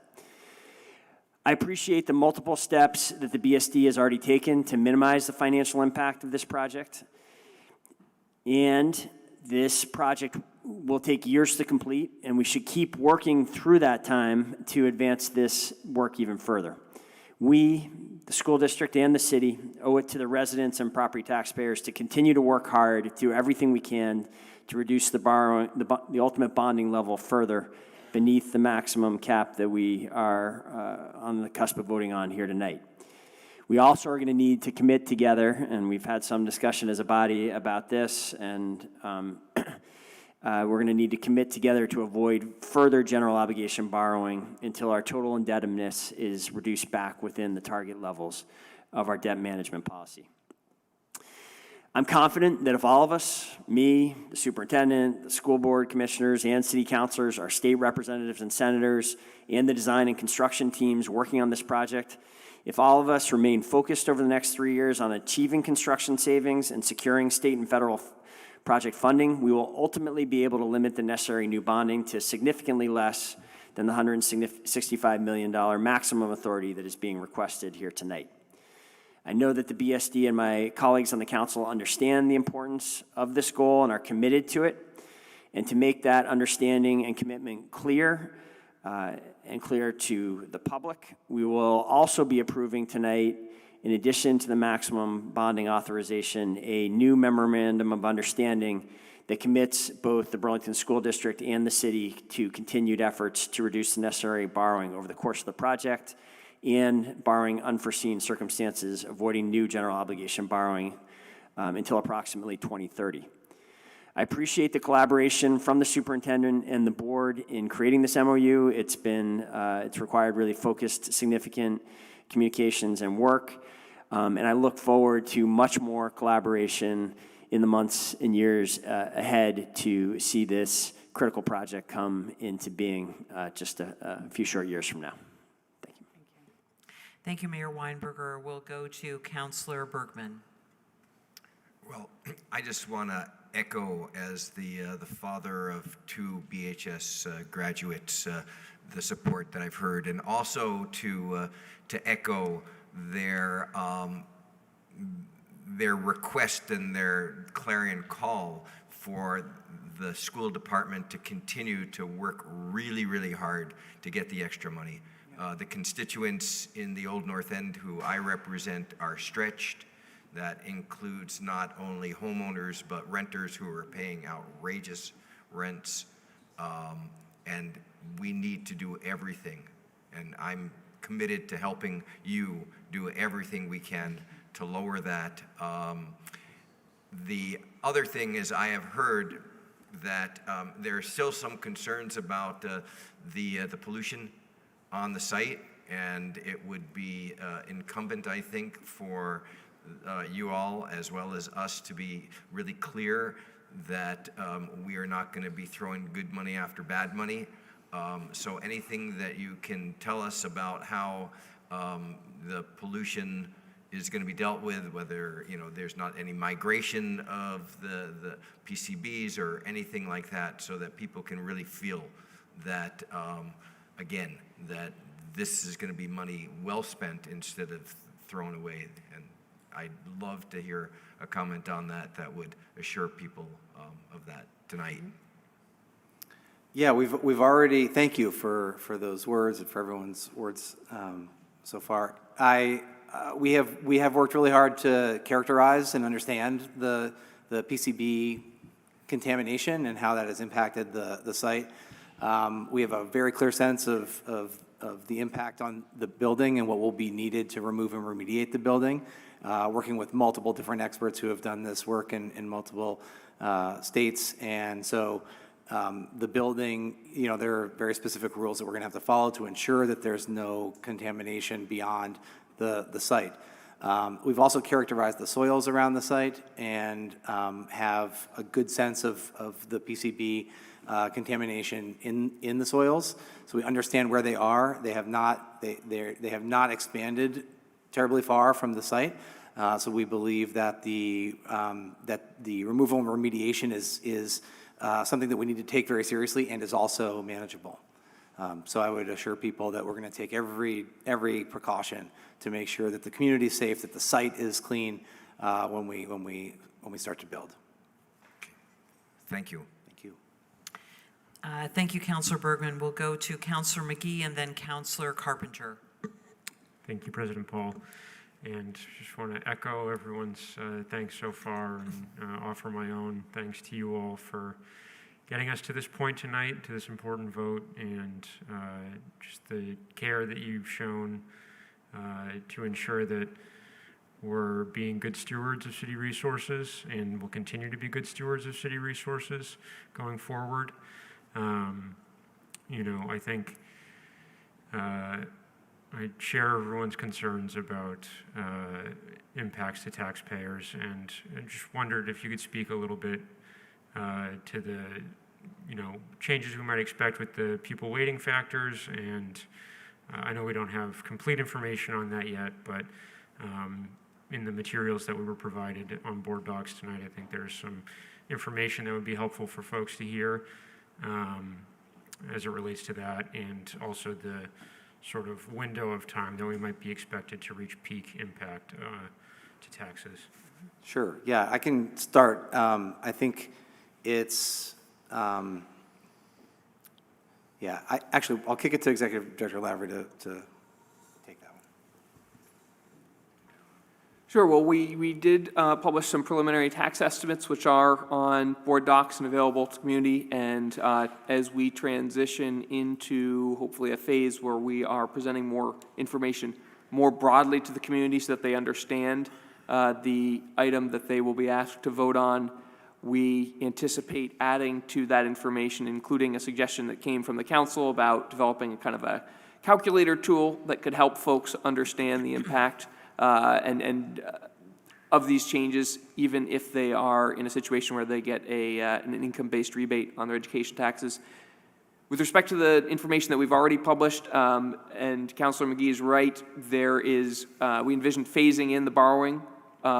So even the estimates that we have provided, they're based on a simple approach, assuming we'd borrowed all of the money at once and looking at the impact that that one would experience. But that's not, no one's going to experience that in a single year. The borrowing is going to be phased in over 3 to 4 years. So while there will no doubt be an impact on the rates that we're paying for our education taxes, it's not going to be as dramatic in any given year as it looks when we look at the analysis on paper. And as we've talked about tonight, any and all funds in addition to what we've already identified that we can bring to the project will allow us to reduce the amount of borrowing. The amount of borrowing that we reduce means less debt service, and that means a lower budget and thereby lower taxes for our community. So we're optimistic that this is a realistic, but also hopefully, conservative estimate of what the impact will be, and that we can actually work to reduce the burden on our taxpayers. And to the weighted pupil, sorry, did you want to? Go ahead. Okay, to the weighted pupil question, I think it's a challenging question because the city has been fighting for an equitable budgeting model that funds districts that have higher levels of poverty and more need less than it does wealthier districts. And we've known that. The city has known that. You all have been to Montpelier. The mayor's been to Montpelier. Chair Will's been to Montpelier. Many people have been at this for a number of years. And our board at the end last year really coalesced and with a number of other boards and made the pupil weighting happen. It changed the law around pupil weighting. The challenging thing is that it was never designed to help solve a major facilities problem. There's another issue that we need to all be fighting for now, which is construction aid. So that's the thing that we know about, right, that we know we need to fight for. That's something that I think we should begin to coalesce around now that the weighted pupil is passed. The weighted pupil made right something that was proven to be wrong, right? Proven to be a vestige of white supremacy culture playing out in Vermont. And that needed to change, but not because we didn't have a high school, right? Those are separate things, and you all have pushed us on that, and that's fair, and we appreciate that. And the timing of it is fortuitous in some ways, because we will be able to provide better programming, increase services at a lower cost, and that will end up impacting the tax rates. And so we have these two things that are not related, but they're happening together. And so what we are predicting, and is that we will not see the full 15% sort of increase in the tax estimates that we're seeing here because of the pupil weighting. That's great. Thank you very much. And, I appreciate how transparent you all have been with the facts and figures so far, and I look forward to that going forward and helping spread the word and working with you all to fight for that construction aid going forward. So thank you very much. Thank you, Councillor McGee. We'll go to Councillor Carpenter, and perhaps then we can go to a vote. Thanks. I don't want to repeat what my colleagues have said, and I too am a big supporter as a product of the system and from a family of long BHS graduates. We got dozens of BHS graduates. And I think we turned out okay. So one comment is sometimes the school gets a bad rep. There are so many success stories that we really need to get out there. Burlington's culture and dynamic has changed. We certainly saw that through the arguments of the pupil weighting studies, but we have so many successes. But if we want to keep having them, kids need a home, a house, a high school to make it all work. And again, I think we need to keep pulling out those same arguments that we use for pupil weighting and say all the more reason why we need a high school. And we need to make that a political issue. Burlington takes the burden for the region on a lot of stuff. And we're continuing to want to be the Queen City. And we need a home and we need a high school. And so all of the folks that are running for office right this minute need to understand that.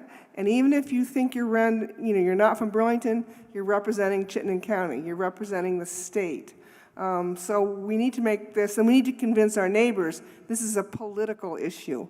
The fact that we don't have school aid to construction is unacceptable to any community, and certainly to ours. So I'm just saying this more for the public, but thank you again for your work, and let's just do the work we need to do this next 3-4 months. Thank you, Councillor Carpenter. If there are no other councillors wishing to speak, then we will go to a vote. We have a motion and a second. All those in favor of the resolution to place before the voters on the ballot of the November 8th, 2022 general election an authorization to bond for a not to exceed $165 million for the construction of a new Burlington High School and Burlington Technical Center, please say aye. Aye. Are there any opposed? Please say no. The motion passes unanimously. Our thanks to the school leadership, to the full board for your work on this project, on the MOU, which will be signed shortly. And as I believe all of our comments tonight have said, we join you, and we are all at this table excited to embark on a robust and shared commitment to work together to bring this generational project to life for our community. Thank you. Thank you so much for being here. Thank you. Thank you. The next item on our agenda is 6.02, which is a referral of determination of ranked choice voting submethods to the Ordinance Committee. And I will look to Councilor Hanson for a motion on this. Thank you. I'll make there's two parts to the motion rather. Number one, to refer the matter of selecting ranked choice voting submethods to the Ordinance Committee for its consideration, and to propose any needed additional changes to the Burlington Code of Ordinances to effectuate vote tabulation and ranked choice voting for the election of city councilors. Part two, to request the city attorney's office draft proposed ordinance language regarding ranked choice voting. And it should read ranked with an ED in the motion. Ranked choice voting submethods based on the recommendations and direction of the Ordinance Committee. So a motion has been made to take the actions indicated on board docs as noted by Councilor Hanson. Is there a second to that motion? Seconded by Councilor Bergman. Councilor Hanson, did you want the floor back? Is the city clerk treasurer's office planning to say anything, or because if so, I would let them go first. Okay, I don't know if there is anyone who's here to speak to this item. It was fairly self-explanatory, That's but fine. certainly don't want to stifle if you would like to speak to this, or if there are others that would like to speak to this. Are there, first, Councilor Hanson, would you prefer to, or? Yeah, that's fine if they're not here to speak to it, but yes, I mean, there are some fine-tuned details. We approved, as folks hopefully remember, or for members of the public, council had approved an ordinance a few months ago that laid out the counting method generally for the ranked choice voting system that we'll be using for city council elections. But this would take it to a greater level of detail. And so we have the ability to create that greater level of detail in ordinance, particularly laying out what happens if there's a tie in one of these ranked choice voting elections. So we're just sending this to Ordinance Committee in order to work on that. As well, Councilor Hanson. Are there any councilors who wish to speak to this? Councilor Shannon. Thank you, President Paul. I would note that this came before the council previously, and that as a result of being unable to debate the issue of referral, which was combined with the issue of voting on ranked choice voting itself, I ended up voting no on something that I have always supported, which is the concept of ranked choice voting, which I still support. And I would just ask the council to be a little bit cognizant of the fact that by stifling debate, we clearly made a bad decision on this. I had desired to make the point that I had served on the subcommittee when we first implemented ranked choice voting that made the decision about the rules. And there are many points of decision beyond the ordinance. So I look forward to us completing this process and getting it referred to the ordinance committee. Thank you. Thanks, Councilor Shannon. Are there other councilors who wish to speak to this item? Seeing no other comments. Yeah, my sorry, hand was good. raised, sorry. Oh, I didn't see your hand up. My apologies. No, Go that's ahead, okay. Councilor Hanson. That's okay. I just wanted to respond to Councilor Shannon and really state that from my perspective, I don't see this as us changing the voter approved language that we already adopted into ordinance. I don't see this as doing anything in conflict with that or amending that. I see this as supplemental to that from my perspective. So just want to lay that out clearly from my perspective and in the way that I will approach this as one member of the ordinance committee. Great. Thank you Thank you, Councilor Hanson. Are there, Councilor Shannon? Just quickly to say that I agree with Councilor Hanson. I supported the charter language. I still support it. And it needs to go to ordinance committee for supplemental work. Thank you. Thanks so much. If there are no other councilors who wish to speak to this item, we will go to a vote. We have a motion and a second. All those in favor of taking the actions indicated in the motion, please say aye. Aye. Are there any opposed? Please say no. The motion passes unanimously. Which brings us to the next item, which is 6.03, an update on legal resident voting. And I'll look to the chair of the Charter Change Committee, Councilor Bergman, to get us started on this item. Thank you, President Paul. Charter Change Committee wanted to bring this to the council and to the public to advance the public engagement process to let you know what we're doing. This is an item, for those who don't know, that would create an all legal resident voting in local elections charter change. And that would be proposed to the voters for March. It would thereby allow any legal resident, a person who is legally residing in the United States, who has chosen to live in Burlington, to vote in local elections. It is an item or an initiative that the cities of Montpelier and Winooski have already enacted into ordinance. We have put forward for your reading pleasure a number of documents, and I will not go into all of them or attempt to summarize. I think that they are fairly explanatory, and we wanted to put them into the public record.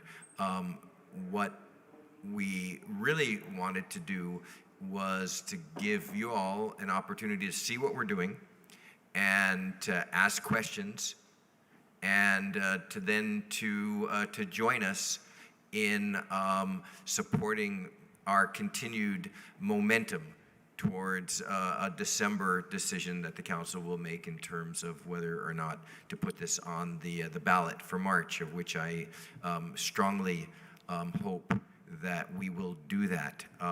And so we are looking for some sort of affirmative yes, keep going from the council, and I'll leave some more conversation to my fellow committee members, and we'll see if one of them makes a motion or if it comes back to me and I do so just to keep the ball rolling. But that we were really looking to the council to give us the encouragement that we think would be very helpful in this process. And just to note for everybody, there's language on board docs and here in front of you on the actual charter change. There is an outreach plan, and we're working closely with the CEDO office, and they have the money in their budget for the type of outreach that will engage a variety of communities, both legal residents, who are not citizens as well as citizens. And then there is a draft frequently asked questions regarding this matter. So I thank you for your attention on this. Thank you, Councilor Bergman. So there are two other members of the Charter Change Committee. Before we go to others, did either of you want to, Councilor Travers and Councilor Carpenter? Am I right? Yes. Councilor Travers? Go ahead, and then Councilor Carpenter? You can go ahead. Either Councilor one. Carpenter. Yeah. Well, I just want to concur with Councilor Bergman. We really wanted to get this out there so that everybody in the public knows what's happening with it. It got, unfortunately, sidelined from, I think it was back from 2019 with COVID. And so this is not a new idea. Two other communities have sort of beat us to the punch, so that's good because we can follow their lead. And we just really want people to ask questions, get back to us either as a committee or individually to clarify anything. I think it's all pretty straightforward there, but we just really wanted to make sure that we were not hearing any big objections since it has been sort of sitting as an assignment for over 2 years for us to move on. Great, thank you, Councilor Carpenter. Councilor Travers? Thank you. I want to take an opportunity to commend Councilor Bergman and his leadership as chair of the Charter Change Committee to really give this matter, among others, but this one in particular, the time, attention, and care that I believe it will need for our community to fully engage with the matter and be fully informed if this council were to place it on the ballot in March. To that end, as referenced in the memo, there's been a number of other folks with the city, including Sarah Montgomery from the city clerk's office, Jillian Nanton from CEDO, as well as Assistant City Attorney Devlin, and I see Attorney Devlin here, and I believe it's Attorney Devlin's last full council meeting before he heads off to greener pastures. So would like to note all three of their contributions thus far, and no doubt we'll continue to work with Sarah Montgomery and Jillian Nanton and other folks from the city as we move this forward. I think in particular, we've been mindful of the fact that in considering all resident voting, it's a matter in which we need to be particularly purposeful in engaging communities that don't always have the wherewithal, the capacity, the access to attend our meetings here. So I am looking forward to, in my part, joining with my fellow councilors on the committee, joining with the efforts outlined on board docs from a great memo put together by Jillian and CEDO as to how we are going to get out into the community rather than expect the community to come to us on this matter, how we are going to get out into the community, find them where they are, and really truly have a community discussion on this issue. Thank you, Councilor Travers. So this is an opportunity for councilors to give their input early in the process, which I think is great. And thank you so much for bringing this to us. If there are other councilors who have comments, concerns, questions beyond the FAQ, which I thought was extremely well done, now would be the time. Councilor Bergman, you had talked about a motion, and right now what this is simply it's listed as an information item. So that wouldn't require a motion. Do you want to make one? I think that the committee had wanted a sense that the full council was behind us continuing. And so I would so move that the council is behind the Charter Change Committee continuing on this item and in the manner in which we have set out in board docs. Okay, so there's a motion which I will ask you after we have made this motion and seconded and voted on it, that you would give it to the clerk so that Lori has it. So there's a motion that's been made. I'm not sure if I can even repeat it completely. And if there's a second to that motion. Seconded by Counselor McGee. So effectively, what this motion is asking is that the council supports the direction that this is taken, and a few other things that have also been mentioned. And Councilor sorry. Paul, just so you know, both Yes. Jack and I have our hands up. I'm sorry. Oh, I'm so sorry. I'm so sorry. I'm not really good at this. I did not see you, and it's really hard to see the hand being up unless you're on a darker background. I'm sorry. Go ahead, Counselor Hightower, to be followed by Counselor Hanson. Thank you, President Paul, which I don't have a whole lot of comments, just am supportive of this and generally also just think it's a good way for us to move forward collaboratively on really complicated topics that are in committee. So just really appreciate the initiative of bringing this back. So thanks to the whole committee on thinking through that. I think we probably could have learned from that if we had done things like just cause eviction and whatnot in that manner. So just a small encouragement for us to keep doing things in this process. And a thanks to the Charter Change Committee for bringing this back to us so that we could get an update before we have to vote on it. And whenever you bring it back to us. But yes, I highly encourage you to keep working on it. Thank you, Counselor Hightower, and thank you for alerting me that your hand was up. Counselor Hanson. Yeah, I agree with Counselor Hightower. It's been 11 months since we referred this to Charter Change Committee, and so I think it was a good move by Counselor Bergman just to remind folks that this is happening, and especially for new counselors that have come on since that referral happened. But this is a really important issue, and I really urge the committee and the full council to get this on the March ballot. The original intention was to get it on last March ballot. Obviously, we're not there, but now we have the power to put it on this coming March ballot. And this is really fundamental to me about our local democracy and making sure that people who live in this community and pay taxes and who are affected by these decisions and by those who are elected into power in this community have a say and have a voice in what happens. So it's very, to me, a fundamental and basic right that we need to ensure that that all residents have. So I think this is critical, and we can't delay it further. Thank you. Bergman, I believe you may be working on writing out the language. I have what I think is simple language. Great, please go ahead. Which I can read. The City Council supports the direction of the Charter Change Committee on all legal resident voting in local elections and the outreach program and other items placed on board docs in order to place this on the March ballot. Great. Thank you for that motion that was seconded by Counselor McGee. If there are no other comments, we'll go to a vote. All those in favor of the motion made by Counselor Bergman and seconded by Counselor McGee, please say aye. Aye. Aye. Any opposed, please say no. With that, motion passes. And again, thank you very much to the Charter Change Committee for this update and your work on this change that will come to the voters in March. The next item, we'll move on to our next item, which is 6.04, a contract with Cascade Engineering for the purchase of 4,000 recycling carts and proposed ordinance change to require recycling carts.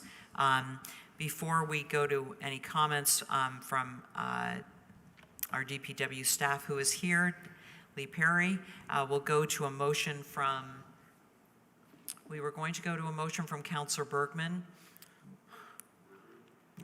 We were.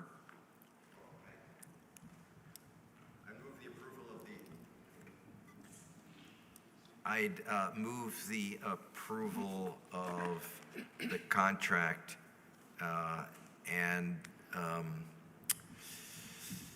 the proposed ordinance referral, and I can read it, which would be to authorize the Director of the Department of Public Works to enter into a contract with Cascade Engineering for the purchase and delivery of 4,000 various sized covered wheeled recycling carts for the amount of $211,635, subject to the review and approval of the city attorney's office. That would be number one. And number two is to refer the attached draft ordinance change regarding Chapter 14, Solid Waste, Article 1, in general update of solid waste and recycling requirements regarding the separation, storage, and collection to the Ordinance Committee for consideration. Thank you, Councillor Bergman. Is there a second to that motion? Seconded by Councillor House. So this is a program, it's a long time in the making. Lee Perry is here from DPW to answer any questions, or if you had any comments that you wanted to make about the program and the public engagement rollout, and then we can go to the council for questions or comments. Sure. Thanks for being here. Thanks for having me. And thanks I for appreciate it. patiently waiting. Yeah, no problem. So yeah, this initiative, was brought on. We got a lot of feedback from counselors, current counselors, prior counselors, the administration, to really see if we can help reduce windblown litter from these open-top square recycling bins that are in current use. We do have a lot of carts out in circulation, but this initiative that we're putting forward will require residents to have a wheel-covered recycling cart, which one will reduce leaf-blown litter, two, improve efficiencies, and three, will really help our hardworking recycling staff to cut down on workplace injuries. It's a very physical job, especially with those small bins. It's a lot of repetitive motions. We've had a lot of injuries due to this job, so I really think this initiative is going to help that. There was $500,000 of one-time money that was allocated to the FY23 recycling budget that was approved, that will pay for these carts. Yeah, and I think I'm really excited about this. It's going to really help improve, the look of the city, especially springtime after the snow melts, and really improve efficiencies and just the overall, attitude of our workforce. Great, thank you so much, and thank you for being here. Are there questions from the council or comments? Councillor Bergman. So I really appreciate this. Lots of folks talk about the trash that blows all around.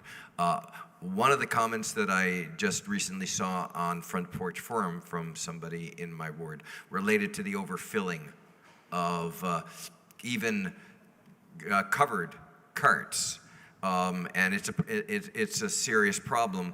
In looking at the draft ordinance, I think that the Ordinance Committee may want to be looking a little bit more carefully about that. There is an incentive to buy a smaller cart, and we have some provisions in here for minimum sizes, but not for necessarily properly sized for the units. So I would ask the Ordinance Committee, along with the department, to be really looking at that and to give us the ability, if landlords are going on the cheap, to say, no, that's actually not acceptable. And considering the rents that people are paying, right, there is no excuse for landlords to be doing that.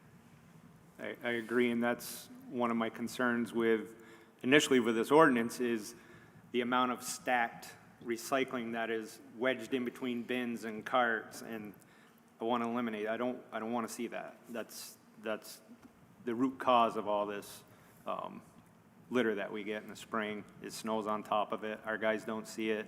It's taken out of the recycling stream, it's put in the landfills. So it'd be nice to eliminate that. Thank you, Councillor Bergman. Councillor Shannon, and to be followed by Councillor Carpenter. Go ahead. Thank you. I just had a question. There are two documents on, I guess one is just a short form of the other. I wasn't sure what was being referred to the Ordinance Committee. So if Assistant Attorney Tim Devlin would want to jump in, but the short form has the underline and stricken language in there, and new language and definitions. Okay. That's all I needed. Thank you. Thanks, Counselor Shannon. We'll go to Counselor Carpenter to be followed by Counselor McGee. Thanks. Just a little bit of follow-up on Counselor Bergman's comment, and I actually had a email conversation with Director Perry around, we're going to have to do a lot of education with landlords. You know, I hadn't thought so much about it. I think a lot of landlords just give them a blue box and they think they're done. And so as a constituent request, I think educating them that they have to provide the covered bin. Maybe that means 2 apartments share 1 bin, but you got to make it easy for the tenant. And you know, And there are requirements for 2 to 10 units that they are required to have at least 1 cart per 3 units. As a property owner and permitting, I've had conversations with Bill Ward from permitting and inspections, and that's one of the things they will be looking for when this initiative. I mean, that was the first I knew of that requirement. Yeah, it's and in minimum housing if you requirement. look about, I see lots of apartment buildings with just the blue bin and not the covered toter. Yeah. So, And I've seen, we've gotten some feedback because Rob Goulding has posted on the city website as well as Front Porch Forum, you know, around, well, what if I don't produce enough recycling? Well, we don't require that you put it out every week. You know, we just require that you recycle, and or we're going to be requiring that you use this cart. So I think in the public outreach, I think that's a point we want to push too, because I myself have been on recycling trucks and go to put it in, you lift the cover and there's 1 piece of paper in there, you know, and talk about improving efficiencies and you know, it's right along with consolidated collection, you know, cutting down on unnecessary driving and the less stops you have to make, you know, I think this will help in a lot of ways and getting the word out there as well. Great, thank you, Counselor Carpenter. We'll go to Counselor McGee and then Counselor House. Thank you. I just had a quick question. Lee, somebody reached out to me today, so I apologize for not emailing this before now, but they recently replaced their blue bin with the smallest toter and tried to fit it into their apartment because they're used to having the blue bin in their apartment, and there was some confusion around the language that the blue bin and the smallest toter are roughly the same size, and that's Same just footprint. Right, exactly. Yeah, So- they are taller, and there are going to be some instances, and unfortunately, we know that it's going to be hard to store these bins, and they're going to have to, seek alternative places. I've gotten emails about theft, people stealing bins, and that's one of the issues that residents are going to have to solve is where to keep these, whether they're lined up. Same with, property owners with multi-units, do they line them up out back, bring them out in the front? We have a lot of bigger properties that we do that do that. They'll pull them all out to the curb, we'll pick them up, and they have someone that brings them back. And it's just a similar situation that a resident's going to have to do. And so is the goal to, as you're dropping the toters off, take the blue bins away? They are recyclable, and I've had conversations with Chittenden Solid Waste District. We just can't throw them whole in our recycling truck, but Okay. Or they can keep them. They can use them for storage. I think Councilor Barlow had mentioned he wanted to have a creative bin decorating contest or something like that. I think it was a creative reuse contest, yes. So I think that gives me enough information to tell folks that they can have their property owner get the toters for the building and keep the blue bin inside and bring the blue bin down to fill up the toter. We will not empty the blue bin if it's by the curb. Okay. Thank you. You're welcome. Very, very technical, and I apologize for taking everyone's time with it right now. And if your constituents, my email's out there, they can email me directly if they want. Thank you, Counselor McGee. Counselor Hanson, I do see your hand up, and we'll go to you next. Great. Yeah, I would say more if we had more time, but I'm very excited about this, very supportive. And yeah, we did have a long conversation in the Transportation, Energy, and Utilities Committee about this, and especially about that piece of what to do with the thousands of smaller bins that are, that are in the community.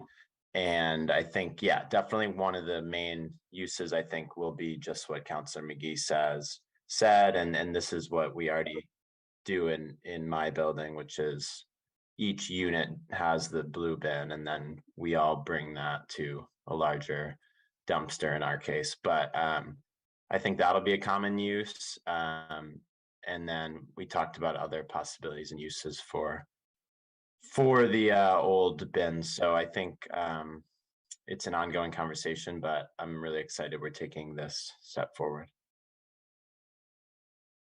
So we'll go to Councilor House and then hopefully be able to go to a vote. Councilor House, please. Yeah, so not to call my own ward out here. I love my neighborhood, but from Ward 8, which could very well be the empty beer can capital of the world. And when I was campaigning, the top 5 issues that I heard constituents wanted resolved were climate crisis, housing crisis, public safety, mental health, and recycling. And so I think our community is split on so many issues. I think we can heal the political divide with our city with these recycling totes. But actually, I think this is huge. I think it's going to go a long way in keeping our streets and our local ecosystem clean.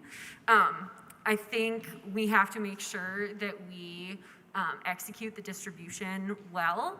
And I think we need to make sure that people know about it, know who's responsible for purchasing it. We need to make sure that people, especially students, are educated on practices of best use for these bins. I think we need to make sure that landlords actually comply with this. And we need to take measures to enforce that code if they don't, or really ensure that they're not asking their tenants to pay for this. And I think we also have to make sure that they end up in use. I want to echo Councilor Bergman's statement that we need bigger bins, and I think if anyone has any doubts about that, they could just take a stroll down to the UVM frat houses on a Saturday morning. So I'm definitely in favor of bigger bins, but overall I really support this, so thank you for your effort. Okay, thank you. Thank you, Councilor House. If there are, Councilor Hanson, did you have your hand up again, or? No, you're all set? No, sorry. Okay. That was left over, sorry. Okay, all right. If there are no other comments from councilors, then we'll go to a vote. All those in favor of the motion regard to the contract to purchase 4,000 toters and the related ordinance change, please say aye. Aye. Aye. Any opposed, please say no. The motion passes unanimously with the council's thanks. Great, and thank you. And appreciation for the work of everyone at DPW to bring this recycling project to the next level. We'll move on with a related DPW, but not DPW issue, and that is the 6.05, which is a resolution and authorization for up to 1.1 million Step 1 loan from the Vermont Clean Water State Revolving Fund for upgrade planning of wastewater plant infrastructure. And this item came to the Board of Finance, so I'll look to Councilor McGee for a motion. Thank you, President Paul. I move that we waive the reading, adopt the resolution, and I do not need the floor back after a second. You do think? I do not. You do not. Okay, so a motion has been made by Councilor McGee for a motion to adopt, waive the reading and adopt the resolution, seconded by Councilor House. And we do have, we actually believe, well, Megan, you are here, Director of Water Resources, and we have a full crowd here from Water Resources. One of the reason why this is on the deliberative agenda is because at the last Board of Finance meeting on Monday, Councilor McGee and I had requested that this go on deliberative so that we can give the community and give the council an opportunity to hear about the loan, what this upgrade planning means, and what the future holds for these improvements, and what it means to our taxpayers, our ratepayers in the coming years. So I see you have a presentation, and we're happy to listen. Hopefully if you can limit that to 5 to 7 minutes or so, and then we can go to some questions from the council. Yeah, of course. Thank you so much. Can everybody hear me? I am from a remote location on the coast of Maine, but I do have Matt Dow, who's our wastewater facilities manager, there with you in black, and Martin Lee, who's our water resources engineer. And if there's any questions that come up in person, they can also attend to those. But thank you very much for giving you the opportunity to talk about how we're going to ensure Burlington's, or the resiliency of Burlington's wastewater plants as we move forward. Just taking a little bit of a step back to give you context, it's sometimes amazing to me that wastewater didn't come to Burlington until the 1950s. Previous to that, we were literally dumping raw sewage into the lake. You'll see main plant was the first one built. That's the one that's down near Perkins Pier. And then the smaller plants, North Plant up at the end of North Ave, and then the other small plant on Riverside were built in the 1960s. Now, it's fairly typical for wastewater plants to be rebuilt anywhere between every 20 to 30 years, largely because of the harsh impacts of the wastewater on the equipment, and also because frequently regulations change, which is largely what happened in the 1970s. Even though North and East had been built in the 60s, they turned around and new effluent requirements, new regulatory requirements required that they, as well as Main Plant, improve their pollutant removal in the 1970s. And then again in the 1990s, both due to aging equipment as well as due to another turn of the regulatory wheel, they had to upgrade in the 1990s, and that was about $52 million that Burlingtonians spent. Because in, say, 2016, we had actually completed an initial facilities evaluation because we knew we were coming up on that cusp of the age of the equipment. At the same time, we were also dealing with the new Lake Champlain TMDL for phosphorus, total maximum daily load. So we knew that there were likely going to be improvements that would need to be had at the wastewater treatment plants to address that, as well as the combined sewer overflow policy changed in 2016. So we were kind of digesting all of that when, unfortunately, in 2018, and many of you remember this, we certainly had one of our worst years as far as release of improperly treated sewage. Beaches were closed multiple times. And while Burlington deals with a lot of beach closures nowadays, in part due to climate change and all of the phosphorus that's coming down the Winooski Basin, I really view these types of beach closures, malfunctions at wastewater treatment plants, as preventable. And that's what we want to do with your support. So in response to 2018, we took that 2016 facility evaluation report and very quickly put together what we thought we needed for potentially the next 4 to 5 years at the wastewater treatment plants, and then a whole host of other clean water areas, and put together a $30 million bond request, which gained overwhelming approval from the voters. Using that money, we really focused quickly on tackling the pieces of equipment that had failed in 2018, and we were able to replace the disinfection systems. That's the chlorination system that kills the bacteria. That's one of the things that had failed at Main Plant, and we replaced them at all 3 of the plants. And then also at Main Plant, we replaced the central computer system, which was another key piece of equipment that had failed and contributed to 2018. Once that project was kind of on its way, we in late 2020, we started looking at the remaining items, what we call phase 2, and we wanted to make sure before we kicked this off that we obtained updated cost estimates for those items, and we also wanted to make sure that what we thought we needed to spend money on in 2018 was in fact what we should be spending our money on. And that's where kind of the story changes a little bit. When we started looking at risk scores, so we went through all of our systems. This is just based on individual systems. This is not representative of costs. We determined that even after we spent, say, the next $12 million on the remaining wastewater systems that we had identified in 2018, that we really weren't going to be presenting a risk profile that we were happy with. Basically, there were still too many systems, too many high risk systems that were remaining after the Clean Water Resiliency Plan funding. And in order to tackle those, it's more than we actually have money for. What we're, I guess, looking at now is that we believe that pursuing less than a comprehensive equipment / process upgrade is going to keep Burlington at risk of these wastewater treatment failures. And again, what I view as preventable beach closures. And what we really think is that Burlington deserves resilient, modern wastewater treatment systems. I will note that a lot of the items that are in C here, because obviously that's not the best report card one can put forward, are building systems which can tolerate being pushed out a little bit longer. But we really want to move anything. We don't want to have any systems that are in the D or the F category.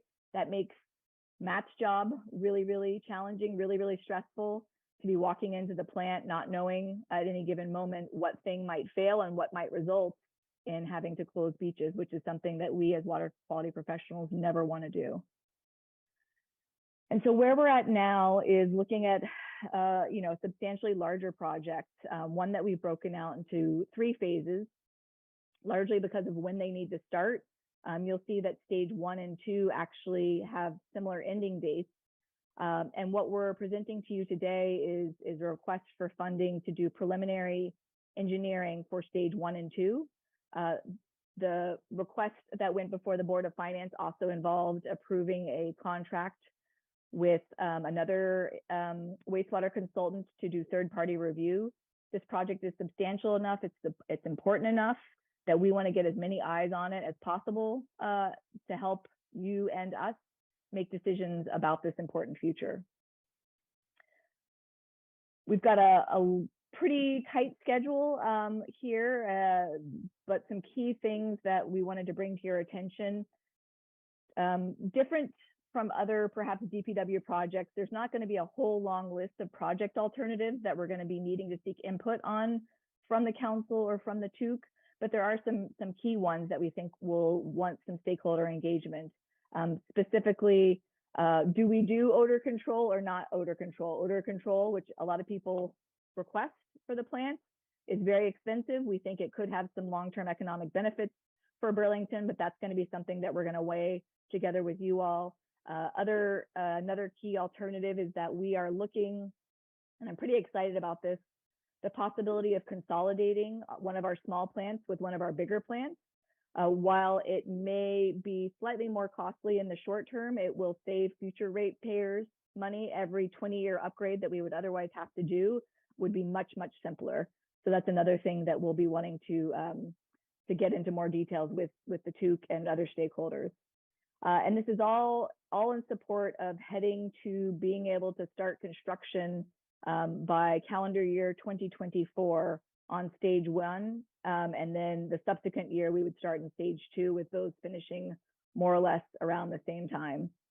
There is a stage 3. It's far enough off and kind of depends on how stage 1 and stage 2 go that we're not going to get into huge details with that. But when we come back to you in December or January, we are going to be presenting to you some more refined cost estimates for stage 1 and stage 2, as well as some sort of long-term cost estimates for stage 3, so that you can have the context that you may need to make your decisions. Some ratepayer considerations. Water is life. We want to make sure that at the same time that we're taking care of our infrastructure so that people can enjoy water, recreate in water, drink water, that we're not forgetting that people have to pay these costs. I'm not going to lie that the cost to modernize and upgrade the treatment plants are going to be significant. The cost of the last upgrade, as I mentioned, was $52 million. In today's dollars, that upgrade alone would be approximately $100 million.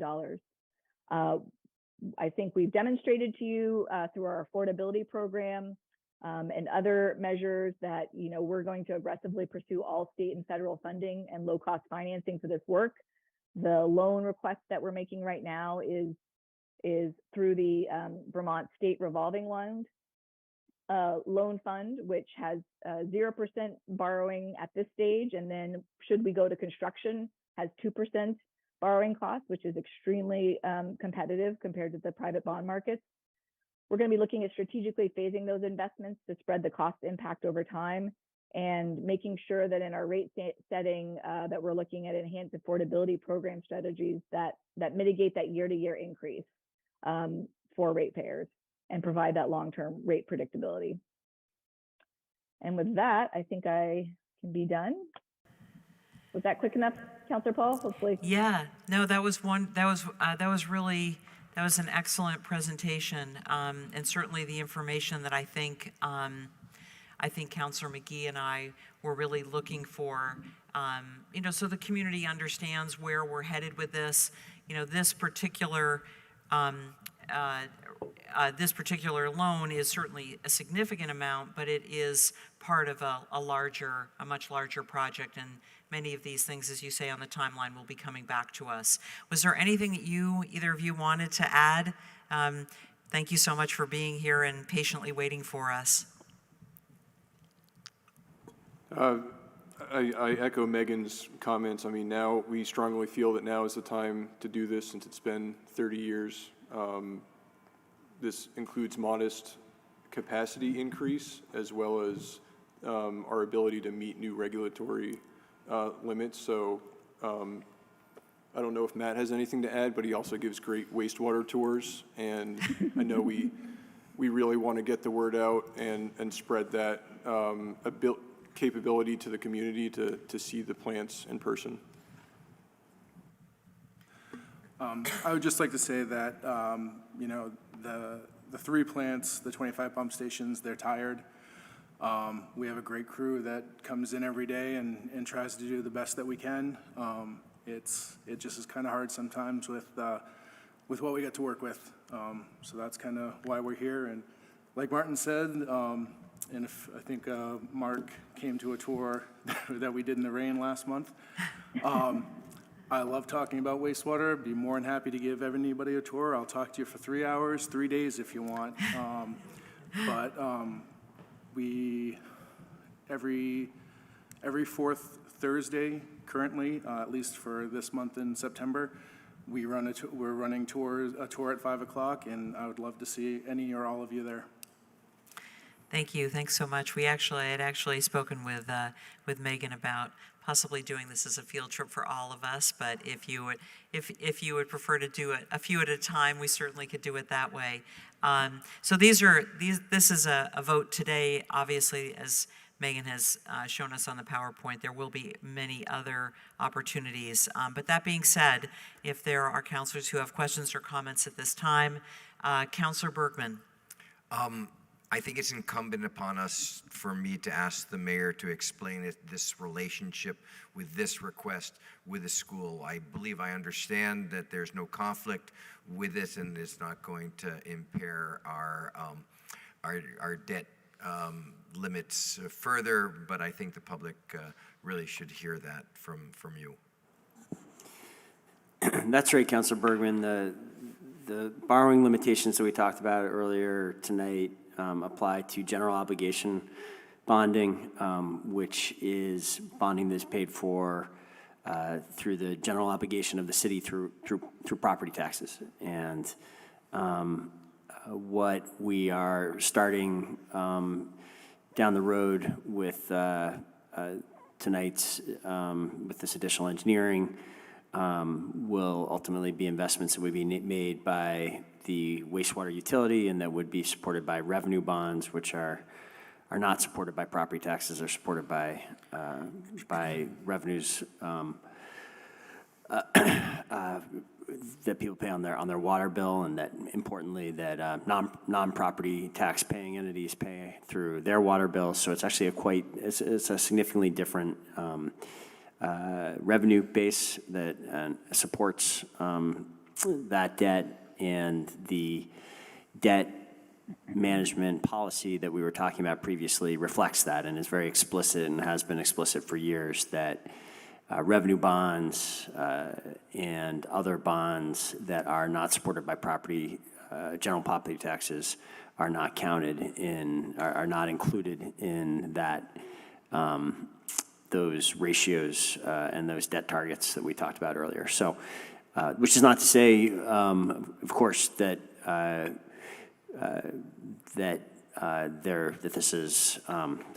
there isn't real money involved here, and that there will be over time impacts on ratepayers as a result of this investment, and that is why, was featured in Megan's slides there, that we're going to use all the tools we have, including pursuing state and federal funding, infrastructure funding, including spreading out the cost of these investments over time as much as possible. We're going to do everything we can to mitigate and make predictable impacts on ratepayers. Thank you. Thanks, Councilor Bergman. We'll go to Councilor Barlow. I just wanted to put a plug in for the wastewater tour. I've been on a lot of field trips in the city, and this is one of the best ones. So I highly recommend it. Matt does a great job. And it gives me a deeper appreciation for the need as well. And so I'd encourage my colleagues to go on down. I had the fortune of being there during a wet weather event, which there were additional systems working at the time, which made it all the more interesting. But I'd recommend it, and yes, I'm supportive of this. Thank you, Councilor Bergman, or Councilor Barlow. Are there other questions or comment? Councilor McGee. I just wanted to say thank you to you all for being here tonight, and a special thank you to Director Moyer for being here, even though you're on vacation in Maine. I really appreciate y'all's commitment to resiliency for the system, and with an eye towards ratepayers as well. I just look forward to supporting this tonight and supporting work to improve the system going forward. Thank you. Thanks, Councilor McGee. Councilor Shannon. Thank you. I too have toured the wastewater facility, actually with David Marr, and our mission was to try to reduce the odor coming from the wastewater facility, and we got a lesson in odor reduction, and I believe that was one of the questions before us was, should we invest in odor reduction? My vote would be yes. Having our wastewater facilities bumping right up to our bike path certainly makes it conducive to make them smell just as lovely as possible. And I actually also biked by the new North End facility recently, because if you take North Ave down to the bike bridge, you'll go by that one too. So thank you. I definitely want to support your efforts and appreciate all you've done to identify the problems and try and head them off for really the protection of our lake. Thank you. Thanks, Councilor Shannon. Don't see any other comments. Thank you to Director Moyer for being here, and as well to Matt and Martin for hanging in there with us. Seeing no other comments, we'll go to a vote. All those in favor of the motion to is that a resolution? Yes, to Yep, there's a resolution. It is a resolution. To the motion to waive the reading and adopt the resolution, please say aye. Aye. Aye. Aye. Any opposed, please say no. The motion passes.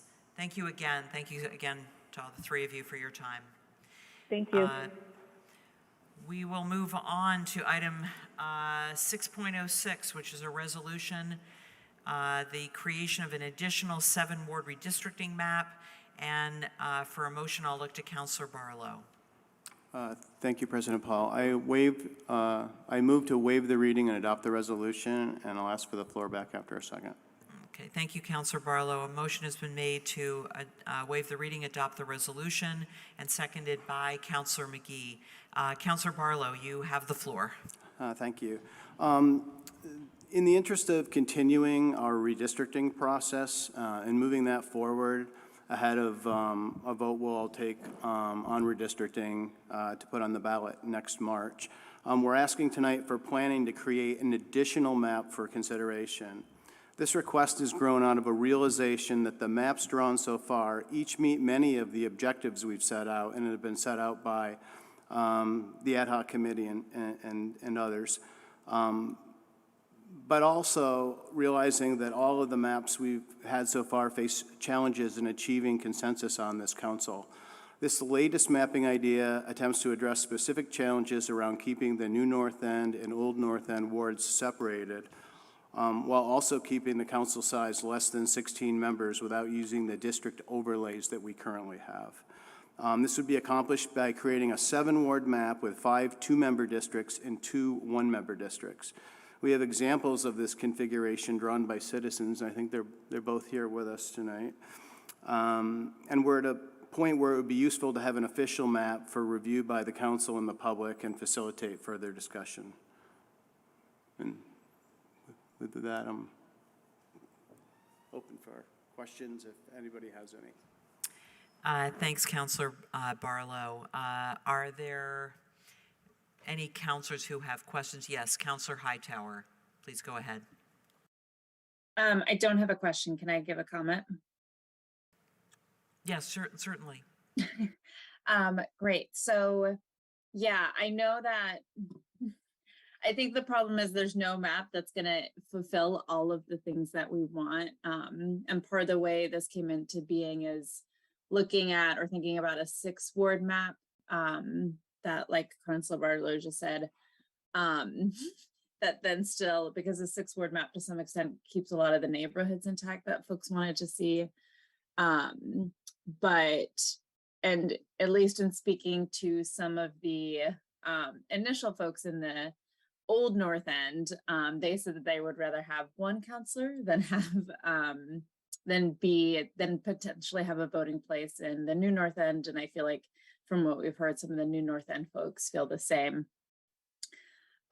We know that there's issues with the 8-ward map in terms of potentially having too many counselors that we won't be able to pass through this body, given some opinions on that. The 7-ward map has similar problems. So I think, I don't know that this is for sure the one that we want, but I think that this may end up being a compromise. And I certainly think that it's going to be worth looking at an official map and having it the same way that we've got the an 8-ward example and a 7-ward example on the official city website, to have something that looks more like a 6-ward with potentially breaking up the Old North End and the New North End. So appreciate the initial maps. Like Councilor Barlow said, it's so helpful to be able to have, folks help us be able to conceptualize what that looks like quickly. And thank you for that, but also, hope that the council can support having this map. Thank you.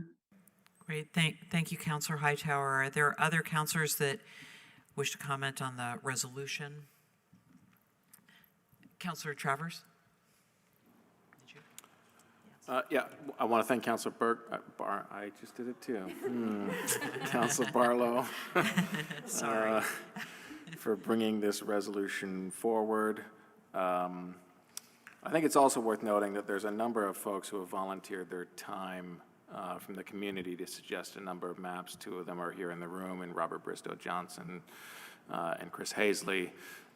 We also had on our agenda a map suggested by Barbara Hedrick, and these are among folks who have dedicated a lot of time to providing suggestions to us. I just agree with the comments that the maps we've seen thus far have their benefits. They also have their problems. I believe that in asking for this map that we will have a full menu of options that hopefully we can find a path forward on. We heard in public comment a suggestion that we should survey voters once the menu of options are out there. One way or another, I think that is the next step here. Once we receive this map, truly hear from the public, have some more public hearings on this, such that we can get a real sense as to what the community is looking for here. Thank you, Councillor Travers. We'll go to Councillor House, followed by Councillor McGee. Thank you, President Paul. Yeah, thank you to the people who took the time to put this together. Personally, I'm still in favor of the 8-ward 2 rep map. I know a lot of people feel like that's too many people on the council. I personally don't think we can go wrong with more representation, but you know, I understand that it's hard to get a map where everyone's happy, and so I think that this could be a compromise, and I really do appreciate line 10 in this, which is distributing student population across multiple wards. I think, again, I love Ward 8, but I don't think it ever should have happened, and I think that whatever map we decide on really needs to address that issue. And I've heard from a lot of my constituents who feel that same way. So, yeah, thank you for that consideration in this. Great, thank you, Councillor House. Councillor McGee, and maybe then we can go to a vote. Go ahead. I will be very brief. I appreciate We have others. the collaboration that we've seen so far from members of the community writing or drawing maps for us to consider that weren't part of the initial drafting on the city's part, and appreciate members of the council collaborating to get us to this resolution tonight. I myself am also still supportive of a map that has 8 wards and 2 councilors per ward, but I do appreciate that this resolution asking for a 7-ward map recognizes the sentiment that we would like to keep the old North End and the new North End as distinct neighborhoods. So look forward to seeing this map on an official city website soon, and look forward to having more conversations about this. Thank you, Councillor McGee. Councillor Hanson, you have your hand up. I wanted to go to you, and I believe Councillor Hightower is your hand. If your hand is up again, certainly you can go after. No? Okay, thank you. Go ahead, Councillor Hanson. Yeah, thanks. I agree with others, and I was surprised to see this. I didn't know that folks were working on this, but I'm glad to see it. And I think, yeah, we need to find a path forward and, you know, try to get this to voters and to the community, and so that we can move forward and have kind of relating back to the other issue of all resident voting. This is an issue of representation and one person, one vote, and people having a voice and achieving, you know, better local democracy. So I feel there's urgency around that, and you know, we should strive to keep this moving forward. And kind of in line with that, I'm wondering if anyone has a sense of timeline of when this map would be created for us to review. I don't know if any of the co-sponsors or the planning office can answer that. That's a good question, Councillor Hanson. Councillor Barlow, did you want to speak to that? I do not know. I was going to ask them when they could have it available to us. I believe we'd want to have it by one of the maybe ideally our first meeting in September, but I don't know if that's a realistic timeline or not. Well, I know there are other considerations in terms of the mapping specialist and wanting to get it in the queue to be able to do this in March. So I don't know, Mayor, did you want to speak to that, or do you have an idea of the timeline? I know the team involved is aware of the request and has done some initial thinking about it, and I think they should be able to respond to this relatively quickly, but I can't give you a specific date at this point. Okay, thank you, Mayor. Councillor Hanson, did you have anything else? No, just to, request that be prioritized, because, you know, it does creep up on you in terms of getting things on the March ballot. And so the sooner we can see this, the more effectively we can debate as a council and as a community. Thank you. Thank you. You're absolutely right. The time does creep up. With that said, we have a motion and a second, and we'll go to a vote. All those in favor of the motion to waive the reading and adopt the resolution, please say aye. Aye. Aye. Any opposed, please say no. The motion passes. Thank you to all for your work on this and for moving redistricting forward. We'll go to item 6.07, which is an authorization to execute contracts for the Elmwood Emergency Shelter Community. This also came before the Board of Finance, and we'll go to Councilor McGee for a motion on this item. Thank you, President Paul. I would move to approve and authorize the Director of the Community and Economic Development Office to execute the following contracts for the development of the Elmwood Emergency Shelter Community pursuant to previously earmarked ARPA funds and subject to the final review and approval by the Office of the City Attorney. Site work contract with Goliath Tech Vermont for up to a maximum limiting amount of $283,000, $283,622.59. Modular bathhouse and community center contract with KBS Builders for up to a maximum limiting amount of $338,429.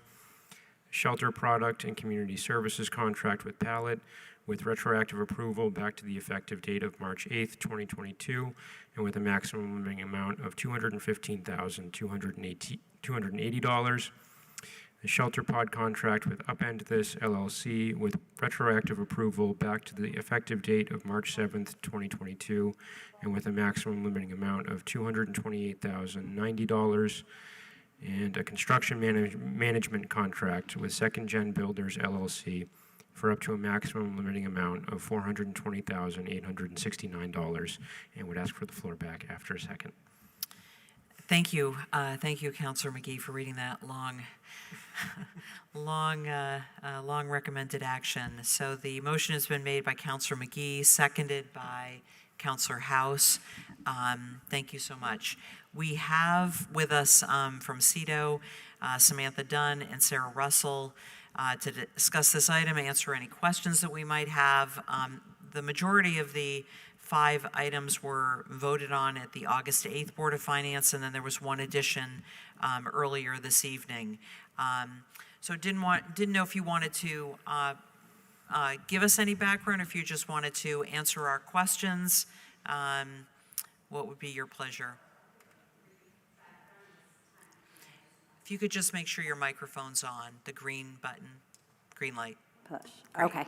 I can give a brief background. These are 5 separate contracts that are required to the physical development of the site to create an emergency shelter community on Elmwood Avenue. So they include everything from making water, wastewater connections to up to and through the actual shelters, the bathrooms, the community space, the fence, the paint that's going to be required. So pretty inclusive with 5 separate contracts, and I think mostly happy to answer any questions. Great. Sarah, did you have anything you wanted to add? By the way, welcome. Good to have you here, Thank you. both It's of you. nice to meet you all. I don't have much to add other than what Samantha said around the contracting, but I'm happy to answer any questions that you have. Great. Thank you again for being with us and for hanging out with us for at this hour. Councilor McGee. Thank you.